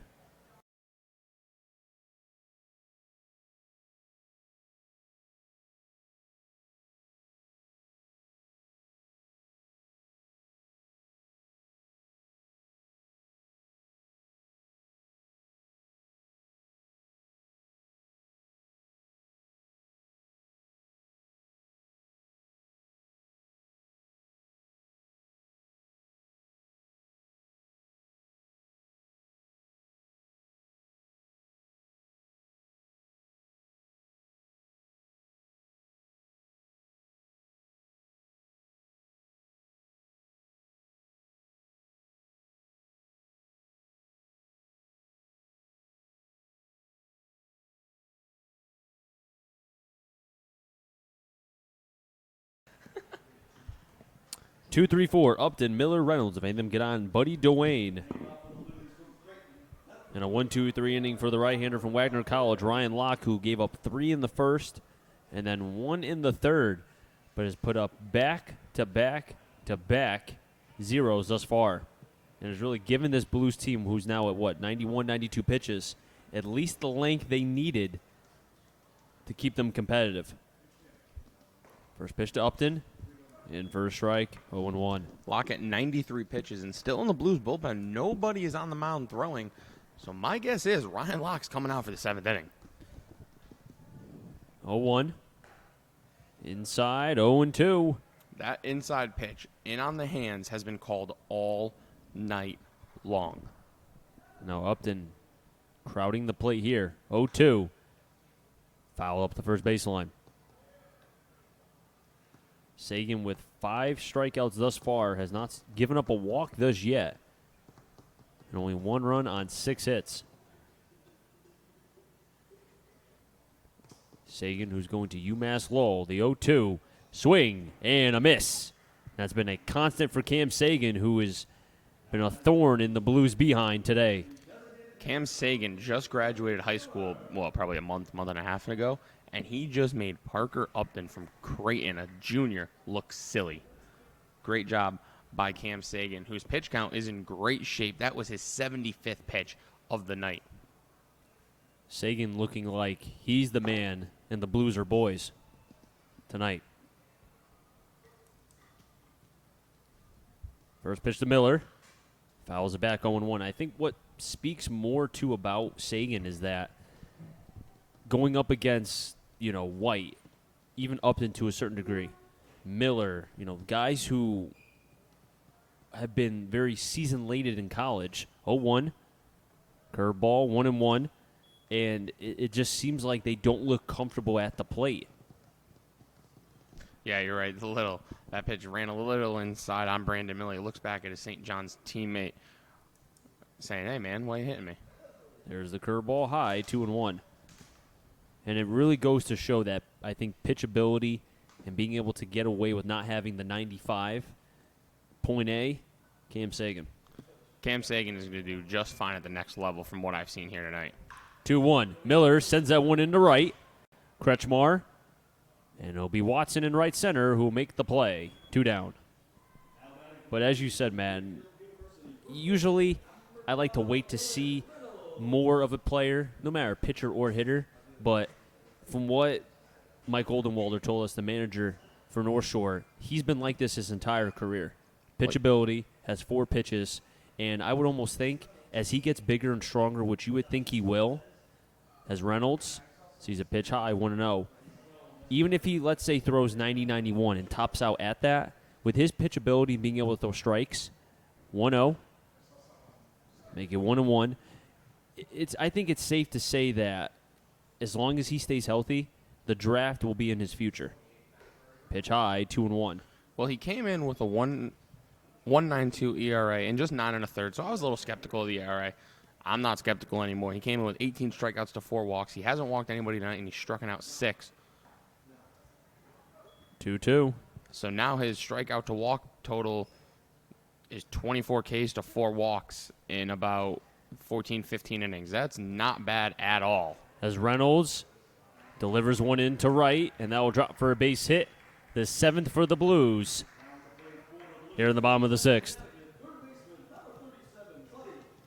And Buddy Duane, who had a double and then came around to score back in the 5th, will be coming up to the plate. And the Blues are actually out-hitting the Navs. It's just those 2 home runs in the first are looming large in this one. Wetero screaming out 2 for 2 outs. Reynolds is going. Pitches foul back.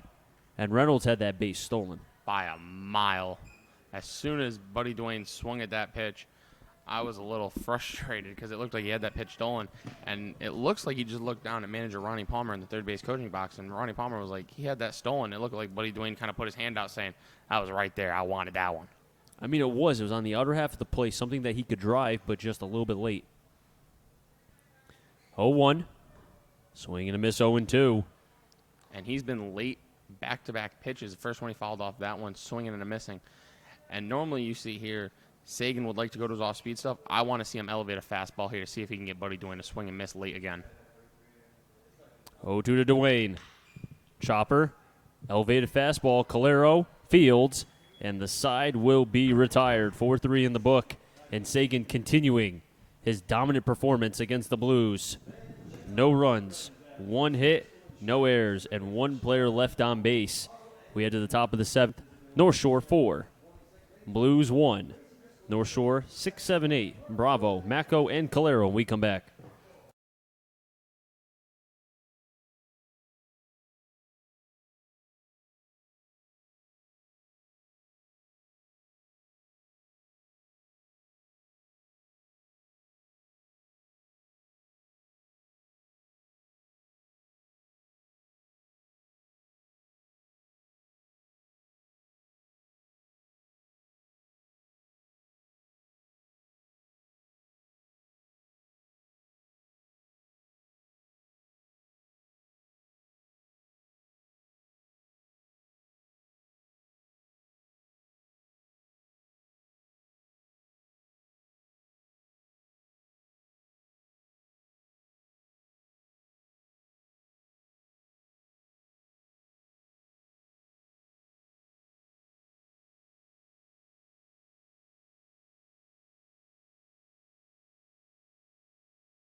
Bravo, Mako, and Calero. The first three for the North Shore Navigators. They're ahead 4-1 over the Blues. 4-4-1 for North Shore. 1-7-0 for the Bristol Blues. The voice you hear, Chris Saunders alongside Matt Pollock, Jack O'Donnell manning the controls. Over to center field, White still going back, takes a couple more steps, and a high fly ball, no harm, no foul off the bat of Logan Bravo. That's the first out. Sounded good off the bat. That one didn't carry. Too much bat spin. Yeah. The backspin kind of, the 2 home runs hit to right, you could tell they were gone. That one had too much. A little too much Pop air up. time. Yeah, You need exactly. a little more on a line. Also hit it to the deepest part of the ballpark. Center field is where balls go to die. Here at Muzzy, that is very true. First pitch to Mako. And first strike, 0-1. And Locke, who does have 3 1-2-3 innings thus far, and the innings that he doesn't have a 1-2-3 inning is the 0-1. Fouled. Bullpen looks to be warming up right now. That looks like Christian Seelhorst. There's an 0-2 count on Mako. Actually, correction, that's not Seelhorst. I don't know who that is. We'll have to figure that out. Trying to figure that out now. I'll let you know if I do. Get that information. 0-2. Swing and a miss. Another K for Locke. And if Locke didn't have that first inning, this would be a pitching duel for the ages here at Muzzy Field. Both these guys cruising along, throwing the ball very well, very effectively. And it's just that first inning looming large against Ryan Locke. First pitch popped up in foul territory, and Reynolds will make the play, and the side will be retired. Score that a pop-up to first in the book, and now make it 4 1-2-3 innings for Ryan Locke, and I have to give him a lot of credit. Gave up 3 in the first, 1 in the third, and he's really bounced back and given the Blues length and allowing them to be able to stay in this game. Ryan Locke from Wagner College doing his job.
Pitching change for the North Shore Navigators. It will be Cam Bergeron, and he's coming in for the departed left-handed pitcher Cam Sagan, going to UMass Lowell, who went 6 innings, 1 run, 7 hits, 6 Ks.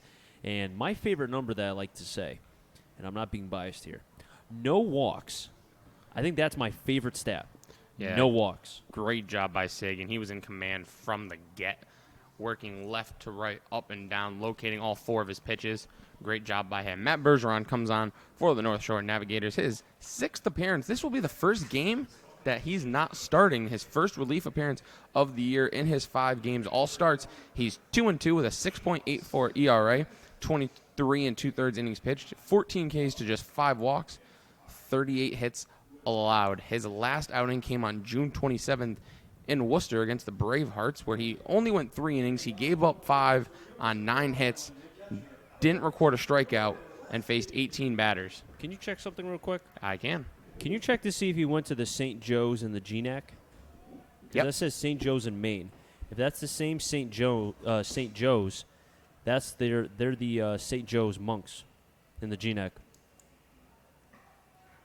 I played against them. That is correct. They are in the GNAC. All right. Yeah, I played against them for 4 years. Their program is elite. The pitchers that come out of that. First pitch, fastball, foul to back. It's going to be Lasky, Diamond, and Roth. If any of them get on, Christian Beal here in the bottom of the 7th. But no, just going back to the program, they are a winning team. year in and year out. 0-1.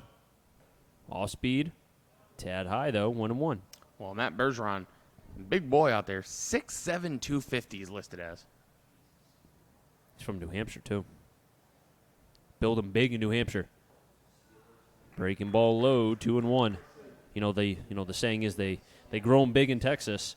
I think New Hampshire, and we've seen a couple guys from New Hampshire this year who are above the 6'5" range. Live free or die. 2-1. There's the fastball, 2-2.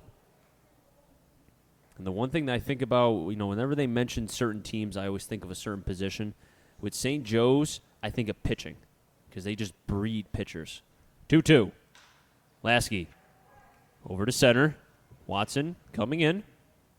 And we'll make the catch for the first out. And we did figure out who it is in the Blues bullpen down the left field line. It is Christian Seelhorst warming. Seems as if he'll be the one coming in.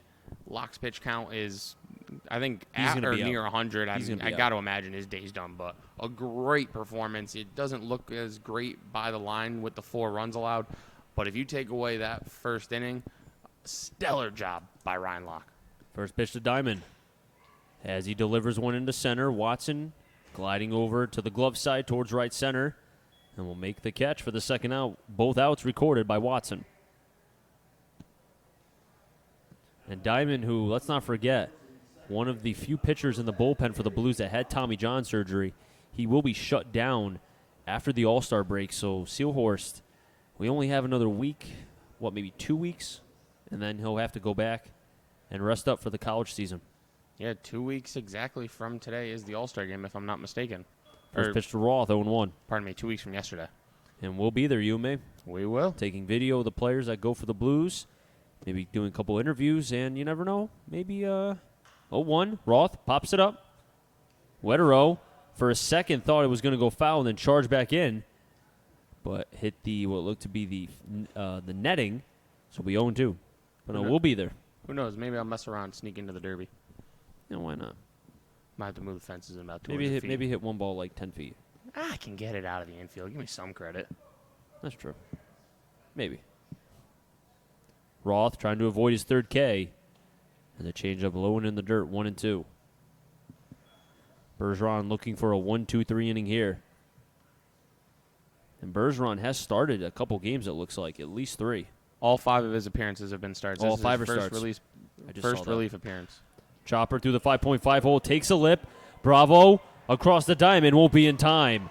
Bravo made a athletic play at short, but even the average speed of Roth was able to get there as that ball took a weird hop at short. That was a cannon from shortstop by Bravo. Bravo for Bravo. I thought you'd wait until after he made a sick play, but you know what? It was a good throw. Come on. No, it was a good throw, but didn't get the out. Ah, man. That gives the Blues now 8 hits. We're running out of time. We're in the bottom of the 7th. I can't sit around and wait for him to make a spectacular play. That's true. Last time our game didn't end until, 10:30?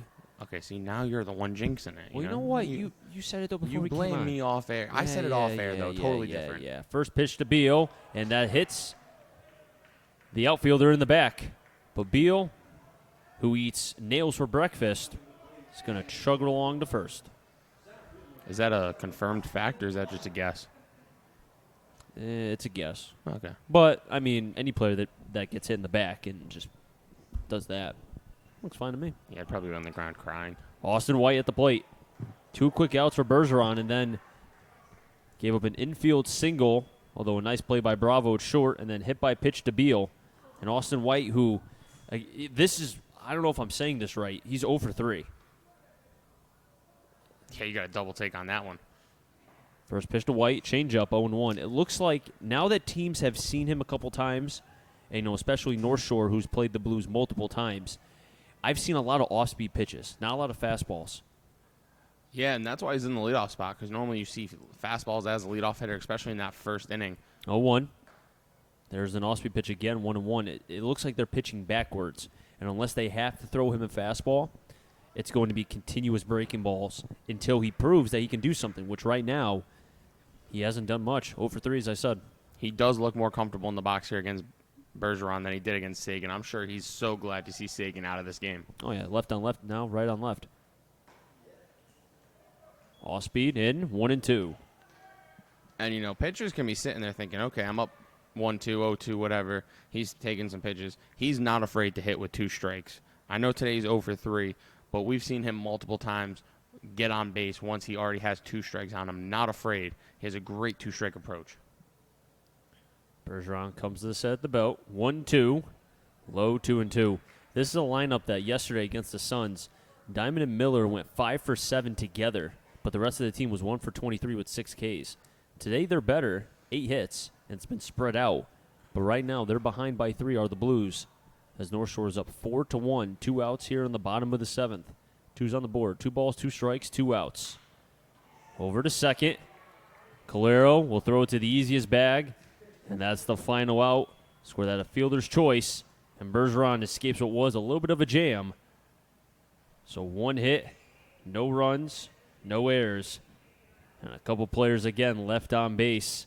As we head to the top of the 8th, North Shore will have 9 then top. Watson, Wetero, and Olzak when we come back right here from historic Muzzy Field.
New pitcher on the mound, it will be Christian Seahorse as Ryan Locke's day is done.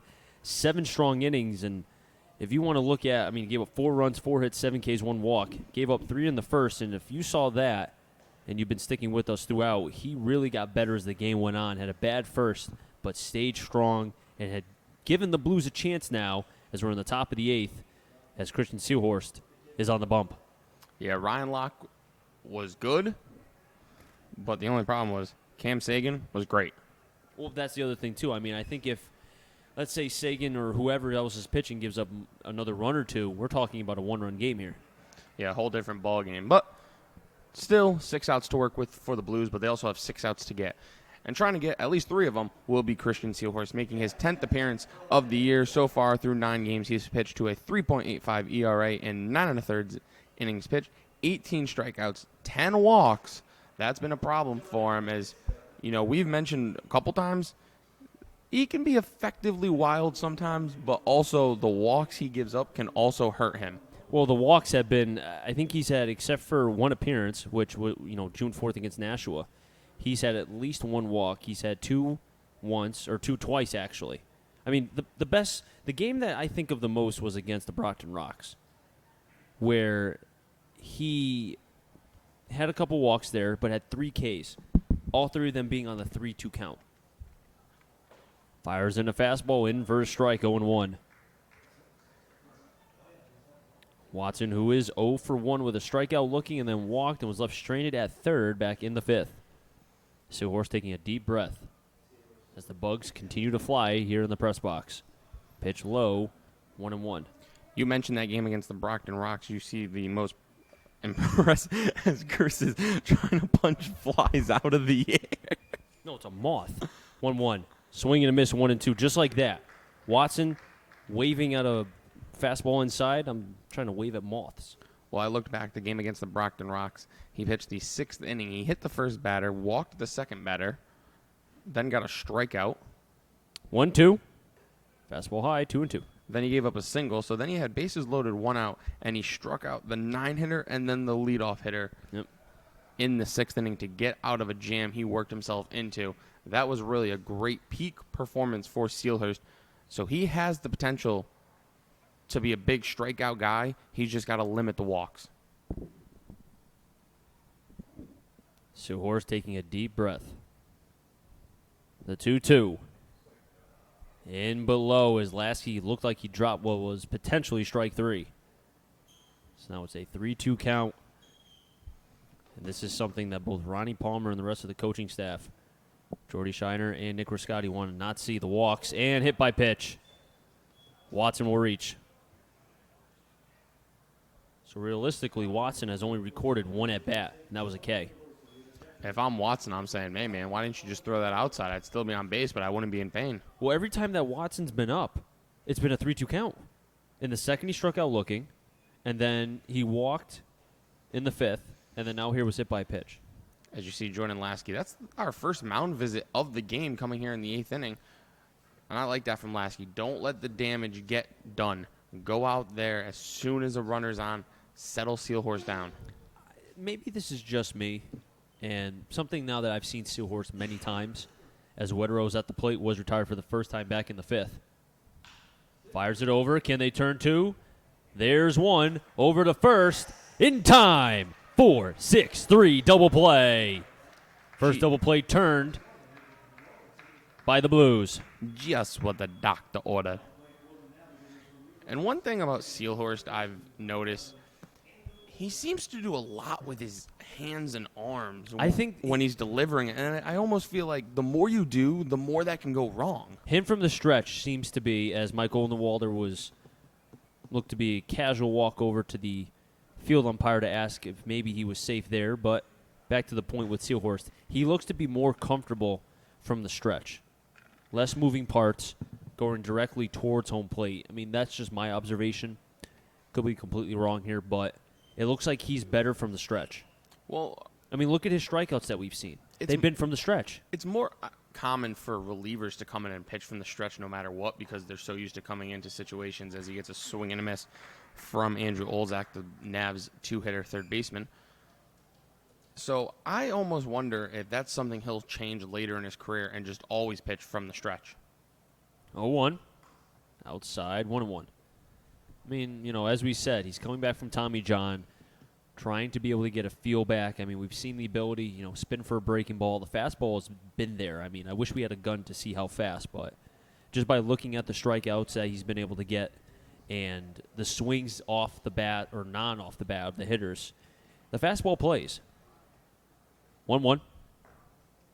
Outside, 2-1. Another thing, too, that I've noticed, just like that with that fastball, he kind of recoiled and was going towards first base rather than keeping that body going directly towards home.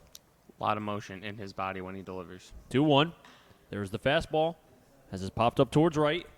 Beal dives, can't make the play, but a hustle move by Christian Beal. Almost had it. Great effort from the Bates product in right field, Christian Beal. He's seen a couple balls fly over his head over the wall early on in the first inning. There he gets a chance to try to run that ball down just a bit too far in foul territory. Gave it his whole effort. Great job. Olzak, who does lead the team in RBIs coming into today, also 9th in the FCBL in average, 7th in doubles, and 4th in RBIs. Third baseman we've seen today struggle a little bit, but looking for his first hit here tonight. Here on the top of the 8th with 2 down. 2-2, and another hit by pitch. Second one off the hand of Christian Steelhorst.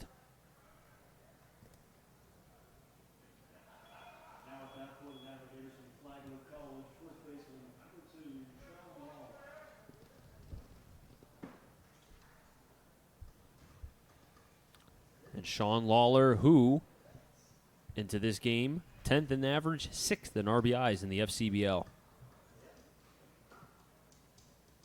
Lawler, who does wear number 2, batting from the left side, does have a sac fly and 2 flyouts.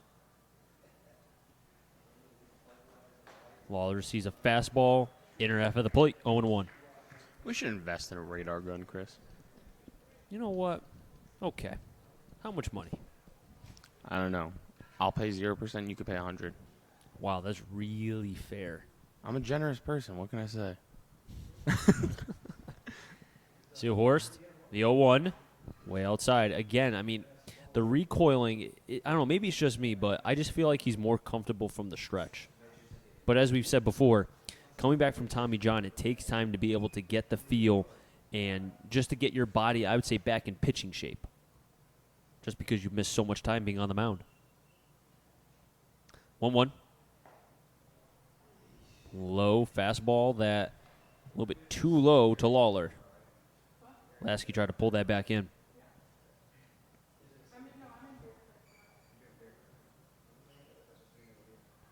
Lawler with the left guard on the right, or rather has a guard on the right leg. That's his front leg. 2-1. Hits the outer half of the plate. 2-2. 2 balls, 2 strikes, 2 outs. A 4-1 score as North Shore has over the Blues. Chris Saunders, Matt Polick, bringing you the game live from historic Muzzy Field. Jack O'Donnell manning the controls. Connor on the camera. 2-2. And a wild pitch slips out of the hand of Seelhorst. And getting to second is Halzak. And a fun fact I just learned about Kristen Seelhorst as I was looking up his numbers from Seton Hill this spring was he actually pitched at my school back in March at the University of Tampa. At Tampa? Yeah. Wow, you knew Seelhorst before we did. Look at that. I didn't even realize. How do you do against Tampa? It was a game they lost. Okay. He went 3 innings, giving up 3 runs, all unearned, though. Okay. How many Ks? His defense didn't help him. 3 Ks. Not bad. 3-2. Popped it up. That will stay in the infield. Lasky can't find it. Dwayne does. And yeah, buddy Dwayne was able to make the catch for the third and final out. And one thing we mentioned about Tampa, 3 Ks. University of Tampa is the Division II national championship, so 3 Ks against the Natty Ships, not too shabby. Not too bad. Seelhorst, who helped from his defense, a double play, but did have 2 hit-by pitches. We head to the bottom of the 8th. And the Blues will have in the order 2, 3, 4. Upton, Miller, Reynolds. Made them get on. Buddy Dwayne.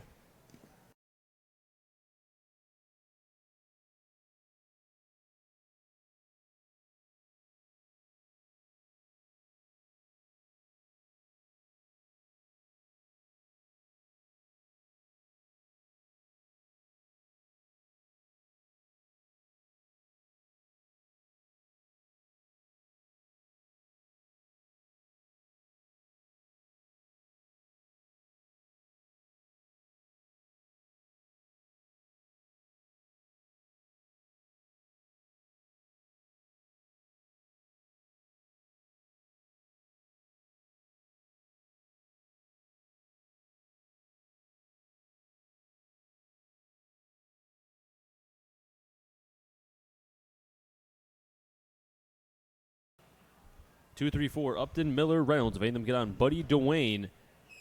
As it looks like Cam Bergeron is still on the bump here in the bottom of the 8th as he relieved Cam Sagan, who did go 6 innings, 1 run, 7 hits, no walks. That's my favorite stat. And 6 Ks. Almost matched his season high back on June 22nd when he had 7.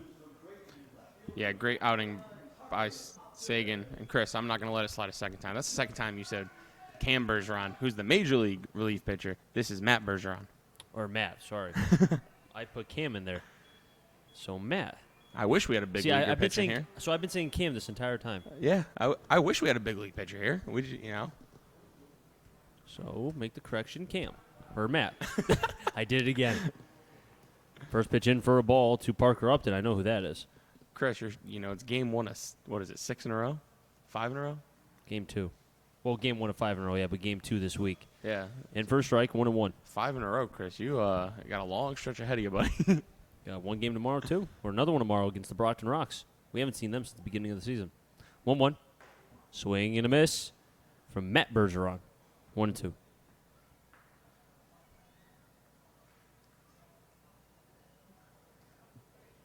Bergeron gets the sign from Wetterow. Pitch outside, 2-2. Some other scores around the FCBL. Brockton Rocks have a 3-2 lead over the Westfield Starfires. They're in the bottom of the 9th with 2 outs. There is a runner on third, though, so I will keep an eye on that one, let you know if that run gets across for the Starfires. Pitch was high, 3-2. And then in Game 2 of the doubleheader between Worcester and Nashua, Worcester has a 5-3 lead, or 4-2 lead, sorry. They're in the top of the fifth. Foul back, still will be 3-2 here. It's only 8:54 here in Bristol, Connecticut. And just as I say that, the Starfires tie it up. It is a 3-3 game now in the bottom of the ninth. 3-2 pitch. Broken bat over the head of the second baseman, Calero, and into shallow right field. Upton with another hit. Third of the night for Parker Upton. And maybe this is what I like to call a turnaround game. You know, you're kind of struggling. He came in. You had the stat earlier. I don't remember what it was exactly. 4 for 21. Thank you. 4 for 21 coming into today in his last, how many ever games? Last week or so, I think you said. Last 7. Thank you. And this, you know, he's 3 for 4 now. Yeah, he has 1 K, but he has a single, a double, which he drove to right center field, and then another single to right field. This could be a turnaround game, really start us something hot for Parker Upton. Miller at the plate. Grounds that one up the first baseline. 0-1.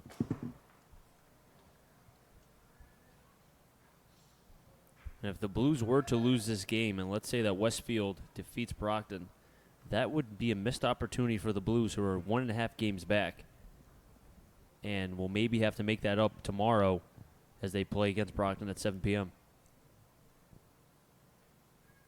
0-1. Outside, 1-1. Well, I just found out with 2 outs in the ninth inning, the Starfires got their run off a wild pitch.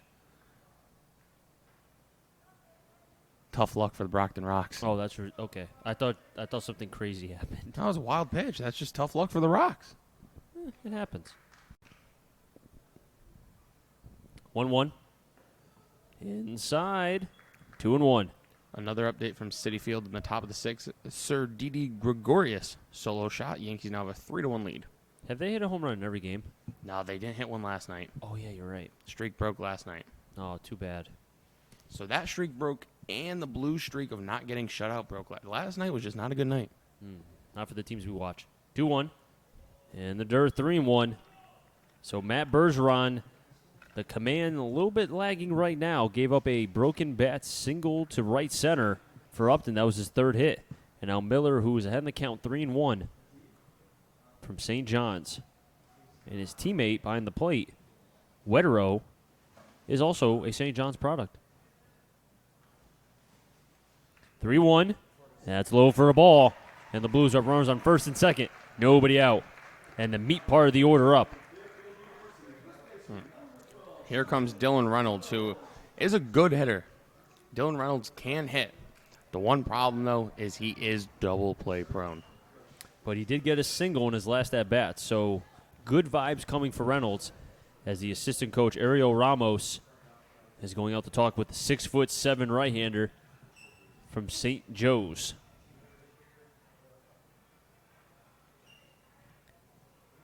And if there's one part of this game where the Blues are going to try to make a comeback here, this might be the best shot, because considering what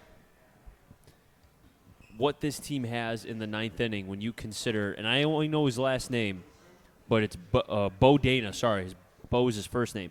Bo Dana, last time I checked, had an ERA under 1.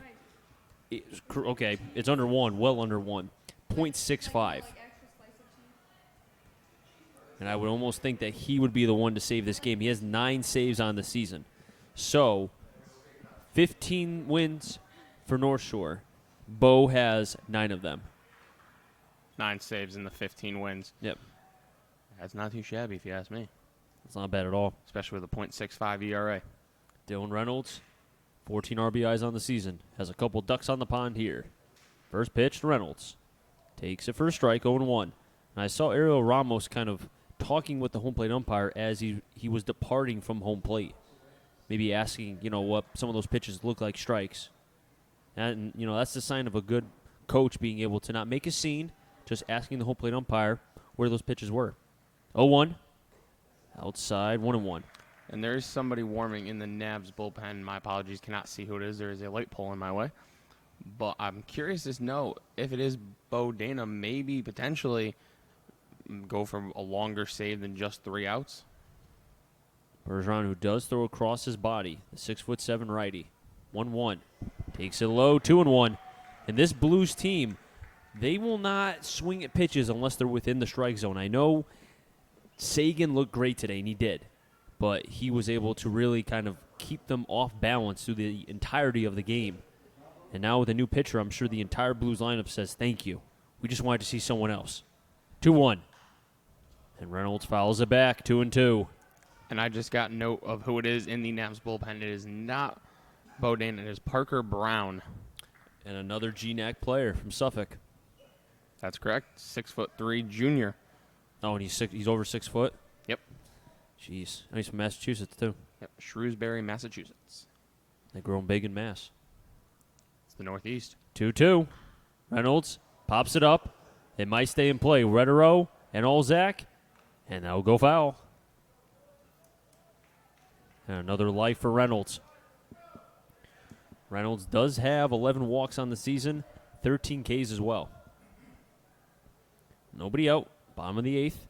Upton got an infield, rather a right center single to lead off the game. Miller worked a walk, and now Reynolds with a 2-2 count with nobody out. Blues down by 3. Silence at the stadium. 2-2. And a good eye from Reynolds, 3-2.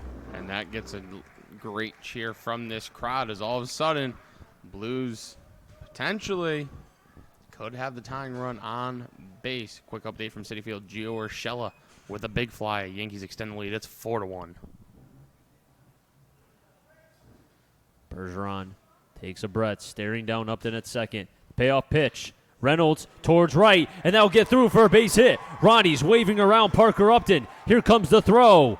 It gets away from Wetero. Backing up was Bergeron. He's going to eat it. And advancing to second on the throw was Reynolds. Over to third is Brandon Miller. Give it an RBI for Dylan Reynolds. That's his 15th. It's 4-2. Still nobody out. And they're cutting the deficit, are the Bristol Blues. Great at-bat by Dylan Reynolds. They're fighting off some tough pitches, running the count full to 3-2, getting his pitch, slapping it through the 4-3 hole into right field. Parker Upton scores. They advance on the throw as they will intentionally walk Buddy Dwayne. They wanted no piece of yeah, buddy. Well, I think it's partially that, but I also think it's partially the fact that, okay, now we have a force out at any base. As the signal has been made, the Navs are going to the bullpen. I wonder, and this is just, I'm just thinking here, and I wonder if maybe Jordy's going out to talk. Would they pinch hit Will Reiner right here? I know he hasn't swung a bat, but I get Lasky. He's a lefty. He's a lefty. I don't know who's coming in. Oh, no, we do know. It's a righty. So it would be left on right, so you'd have the mismatch here. So just something to consider. We'll take a break, and when we come back, we'll get the pitching change right here.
Parker Brown is in the game, goes to Suffolk University, and something that my partner and I were chewing on, only, 2 strikeouts, you said? In 10 innings pitched, yes, So that's correct, Chris. he is pitched to contact, but with the bases loaded, nobody out. Interesting move by Mike Oldenwalder and Ariel Ramos, going with a guy who does not get a lot of strikeouts, but I can say, though, if he does get a ground ball here, you have easiest base. You have options. You can anywhere, yeah, you're right. You you're could right. trade the run for 2 outs. You can go home with it, and maybe even, depending on how hard it's, even get a double play at home and first. I mean, Lasky's not the fastest guy on the team, so if it's hit hard enough, you could do that. It looks like the corners are coming home. Middle infield's going to try to turn it. First pitch, off the bat of Wetero. Here comes and scoring on the wild pitch is Brandon Miller. Advancing on the play, Reynolds the third, Dwayne to second. It's 4-3, still nobody out. And the tying run is on third base, Dylan Reynolds. The go-ahead run is on second still. As I said, nobody out. Lasky, if he can put the ball into a gap, even with average speed of Buddy Dwayne, I would think he could score because Watson has the best arm, I think, in center. But if you hit it far enough, I don't think he can make the throw. 1-0.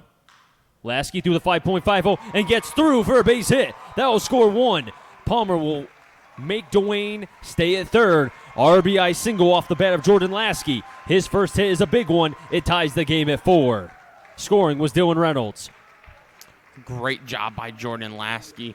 He's had a rough day thus far. He was 0 for 3 with a couple of Ks. Come through here. The infield was in. All you had to do was hit the ball hard, and he is coming out of this game. It will be JT Mounts doing the running for Jordan Lasky. Great decision. And JT Mounts, if you're not familiar with the broadcast, is a fan favorite of my partner, Matt Pollock. Mainly because you saw his highlight video. I did. Of football. As Jordan Lasky gets a nice ovation from this crowd. As he should. As he comes into this dugout. And he's throwing his hands up in the air screaming, "Let's go, come on." Oh, I love that. He's fired up. I love that. He's fired up. The Blues have come all the way back. And just like that, Ryan Locke's off the hook. And right now, that takes away Cam Sagan, who he gets a no decision. His outing is a no decision now. Tough luck for him. And now Zeke Diamond with an opportunity to put the Blues ahead. Still nobody out. Runners on the corners. Mounts at first. Throwback. And I'm wondering if they're going to let Mounts try to get to second. You know what? If I'm a risk taker. I would attempt, not right now, but I would attempt for him to steal just because, look, the infield's playing in.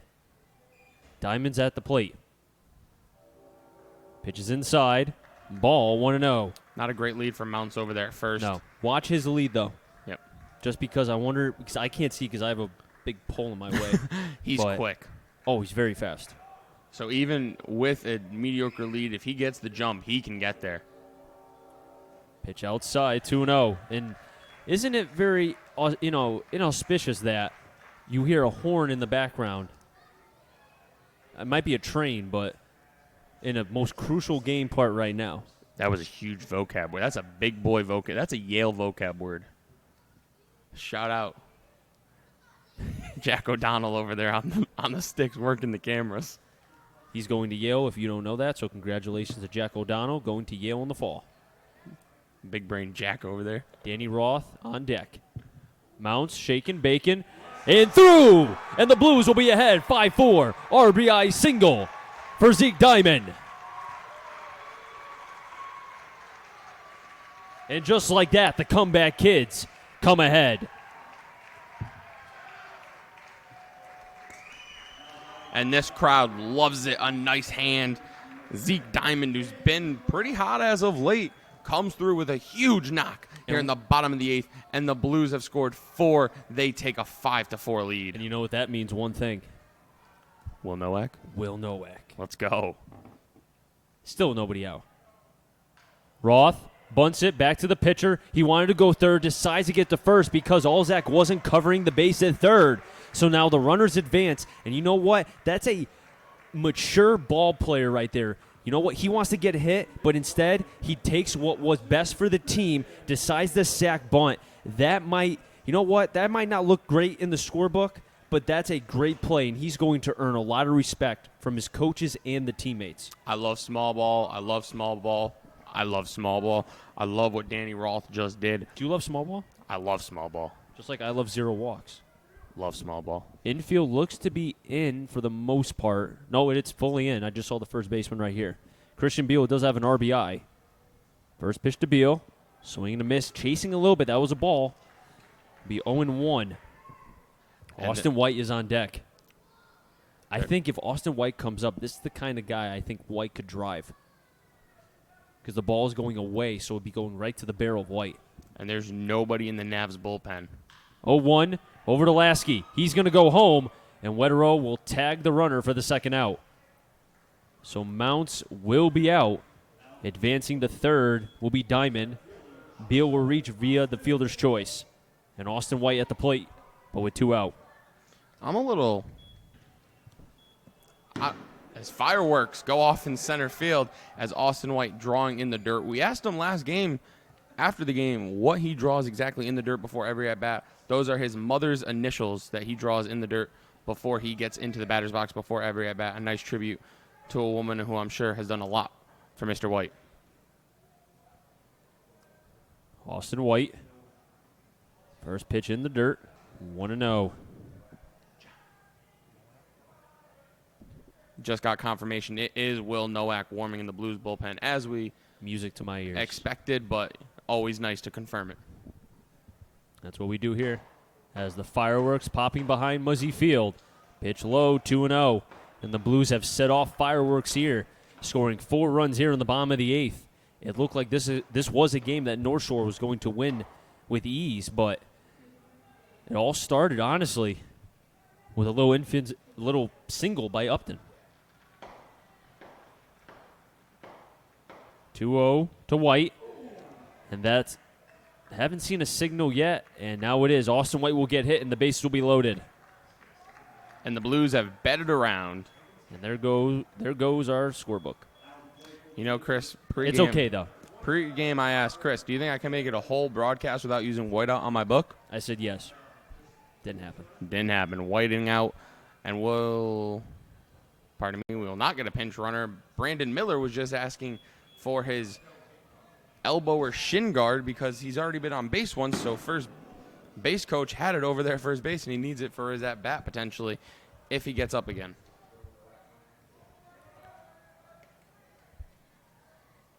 First pitch, in for a strike. 0-1 to Parker Upton, who hit a single to right and then came around to score one of the 4 runs that helped the Blues, who now have 12 hits, come ahead 5-4 here in the bottom of the 8th. Will Nowak warming up in the pen. 0-1. Chopper over to first. Fielding is Lawler. He'll tag the bag, and the side will finally be retired. But the Blues, they score 4 in the bottom of the 8th, and they come ahead 5-4. Top of the 9th. Last licks for North Shore, and it's going to be Will Nowak coming into the game.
Will Nowak is into the game. 0-1 with a 1.74 ERA. 6 saves, 10 and a third innings thrown, 20 strikeouts, 1 walk, and 3 hits. His last appearance was on June 30th against this North Shore Navigator team when inning and 2/3 and got the save. 2 strikeouts, 4 batters faced. And the Blues, who scored 4 in the bottom of the 8th, all started off a Parker Upton single to right center. And what looked to be a loss for the Blues now is an opportunity to be able to win this game, go into Brockton, or rather come here tomorrow against Brockton. And if I did the math correctly, they're 1.5 games out of first place. But with the loss of Brockton today against Westfield, that would put them 16 and 13. The Blues win, they'd be 15 and 12. So it should be a half a game. Yeah, sounds right. Well, something like that. Yeah, because they lost, we won. That's a full game gained. Yeah, it'd be a half game. It'd be a half game. But either way, first, They got to Nowak finish has to the get business it. here. But Nowak has been money except for the one game against the Suns. And that was the first save opportunity he had this year. Yep. So, And there was an article in the Bristol Press about him, too. And he said that he loves coming out of the bullpen. There's just something about the adrenaline, just something about it. And he said he couldn't describe it, but he loves it. And right now, here's something he'll love even more. Closing this game out for the Blues after giving what was Ryan Locke, I think deserves a lot of credit. Yep. Who kept it scoreless through a couple, 1-2-3 innings. Only had 2 bad innings, and that was really the first and the third where he gave up 3 and 1 respectively. And it'll be Malgeri first. Nowak fires in the fastball, 0-1. If the score stands and Nowak can lock it down, the win will go to Christian Seelhorst. The loss will go to Matt Bergeron. 0-1. Check swing, did he go? Yes, he did. 0-2. And Will Nowak sit in the bullpen all game saying, okay, probably not getting in today, Then the 8th inning comes around, 1 run comes in, 2 runs comes in. Okay. Start warming up. Go. Maybe I should stretch a little. 0-2 just gets a piece. And then all of a sudden, your team gives you the lead, and you're like, okay, let's warm up and let's go save a ball game. Well, that's the only thing I worry about is did he have enough time to warm up? Yeah, it was kind of a... Because it happened quickly. The thing is, though, there was a lot of action after the go-ahead run was scored. So I will imagine he had enough time. Just gets a piece. Reiner saying he's okay, but the home plate umpire going to give him a second to collect his thoughts. Will Reiner does come in to do the catching. Remember, JT Mounts ran for Jordan Lasky in the bottom half of the 8th inning. And Lasky came up with a big hit. Big hit, and by no means is JT Mounts a catcher. So the Villanova product, Will Reiner, comes in. 0-2. Chopper fields his position, tosses over to Nowak, and PFPs, baby. 1 down. It's like your favorite saying, Chris. I'm a pitcher. What do you expect? I expect you to get out there and throw strikes. And I would do that if I didn't throw 72 and get rocked. Anyway, back to the game. Cade Kretschmar stepping up to the plate. Will Nowak throwing from the windup. Got the first out of Malgeri. Now he's going to step off, collect his thoughts, regroup here. Reiner, who, as you heard Matt say, behind the plate. Kretschmar looks at a pitch low, 1-0. And you can almost feel this crowd, which pretty good crowd tonight, calm, kind of waiting for that moment. They want to go crazy, but it's almost like they're tentative. 1-0. Fastball high, 2-0. They're ready. They got loud in the bottom half of the 8th inning, and now they're just sitting here saying, okay, we did our part. The offense did their part.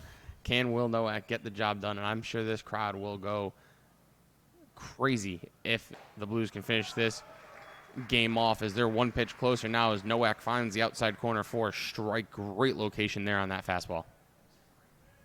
Nowak bringing the gas tonight. I've heard he can get at least close to 90, if not 91. Might be thinking a little bit extra tonight. 2-1 to Kretschmar. Fires it in, but it must have been a tad in 3-1. Reiner was setting up away, had to pull that pitch, or rather move towards the inner half of the plate, and if he was setting up in, that's a strike, but because he had to move, the umpire didn't give it to him. Kretschmar batting from the left side of the plate. 3-1. Fouls it back, 3-2. Have not seen the breaking ball yet from Nowak. It's been all fastballs. And if the Blues can hang on, what a way to begin this stretch of 5 straight home games here at Muzzy Field. Kretschmar and Bravo each have home run potential. Kretschmar had the 2-run home run in the first to put what was a 3-0 game for North Shore. Payoff pitch, and another foul ball. It's been a long time coming since that 3-0 lead, though. It's been a long game, and that's why you can't really judge a game based off the first inning, because Locke realistically could have just locked it in, said, you know what, I'm done. But instead he kept pitching, he kept progressing, and he didn't give in. And we saw that 4-1-2-3 innings. Payoff pitch, slider, in for a call, strike 3, and Kretschmar down on strikes. And the Blues are 1 out away. And the crowd appreciates that one. Loud applause. And just like that, the Blues are 1 out away from, I think you can argue, This is probably their best win of the their season. best win of the season. At least that we have seen. Coming here. off, I look at it this way. They had won 8 of their last 9 on Monday. They go out last night on the road, lose 8-0 huge. They look like they're going to lose this one. Then they put up 4 in the bottom of the 8th, come back to win. They're a half game out of first place, and they're getting the Brockton Rocks at home tomorrow night. This could be a huge victory for the Bristol Blues if they hang on. And that would set up for a very big game. But first, the Blues have to settle business.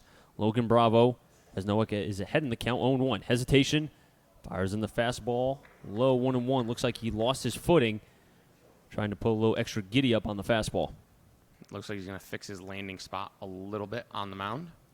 I like how Nowak has that hesitation in his delivery. Like we mentioned Stroman a couple days ago, changing the momentum a little bit and the timing of the batter. 1-1 to Bravo.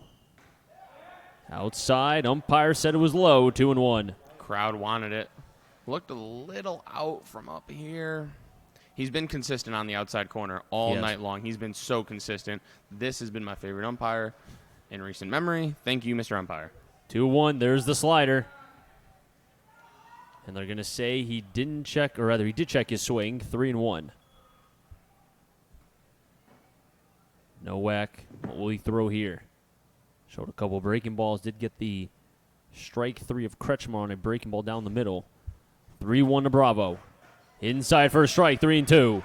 And just as he has been in the outside corner, he's been consistent on that inside corner, calling that a strike all day, as this crowd slowly beginning to rise and applaud, hoping Will Nowak can finish the job here. Nowak gets the sign from Reiner. The 3-2 pitch. Slider high, try to make it too nasty. And Bravo will reach on the 2-out walk. A rare walk from Nowak. I'm not a huge fan of a 3-2 breaking ball there. I would have liked to see him attack him, challenge him with that fastball, particularly on the inside corner. It's been getting called all night. You had it called a few pitches ago. If it ain't broke, don't fix it. And Mako will be at the plate. Nowak, first time he's in the stretch tonight. Mako with 2 Ks thus far. Takes an off-speed pitch outside for a strike, 0-1. Mako now batting .205 on the season, was .213 coming into today. Does have 2 strikeouts, both swinging. And he was prey of Ryan Locke. 0-1. Make it 0-2. And Locke, who went 7 innings, did give up 4 runs, had 7 Ks. Pitched 4 1-2-3 innings, and as we said, only gave up runs in the first and the third and kept this Blues team alive. That and the bunt, as we saw from Roth, I think will go unnoticed, but we won't forget that here on this broadcast. They deserve a lot of credit, too. Nowak comes to the set.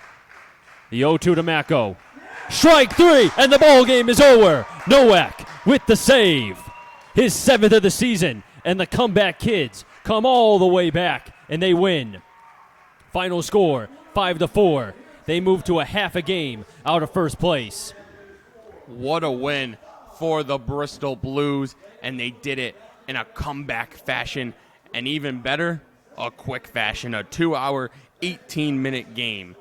Great job by the Bristol Blues. Ryan Locke, rough first inning, came back, finished his final line, 7 innings, 4 hits. He did give up the 4 runs. He'll end up with a no decision. He did strike out 7 over those 7 innings pitched. Christian Seelhorst did his job in the 8th inning, kept the score where it was, and then the offense went to work in the bottom of the 8th inning. And like you said, Chris, all started with a Parker Upton single, followed by a walk by Miller, a single by Reynolds, an intentional walk to Buddy Duane, and then the big hit by Jordan Lasky, the Blues backstop, getting the job done. And the Blues, arguably their best win of the season here at Muzzy Field here on July 3rd. They sit a half game back of first place in the FCBL with a huge homestand coming up. The winning pitcher, Seelhorst, Christian Seelhorst, the loser, will be Matt Bergeron, the save. Will Nowak, his 7th of the season, did get 2 Ks. And as we said, as they tip their caps to the fans, as the Blues players always do, this is a game that you can look back on and say they fought, they grinded, they competed. Ryan Locke in particular, I know I keep harping on it, and maybe people are getting annoyed. I don't care. What he did in this game, he could have folded it up and said, you know what? I gave up 2 home runs. I don't have it. I'm just going to, you know what? I'm done. He didn't. He fought. He grinded. He battled. He gave this team a shot. 4, 1, 2, 3 innings. Had 7 Ks. Competed. He deserves credit. Roth deserves credit for taking an at-bat away from himself and doing a sac bunt. Those are the little things, the unselfishness of these players that makes good teams great teams. Not saying this team, I mean, there's still a long season left, but those are the little things that you can look back on, and if you win a championship, those are the type of things that you can say, I did this, I did that, and both the players and the managers will not forget that. Yeah, great game all around by the Bristol Blues. The comeback kids come all the way back. Great job by the Blues.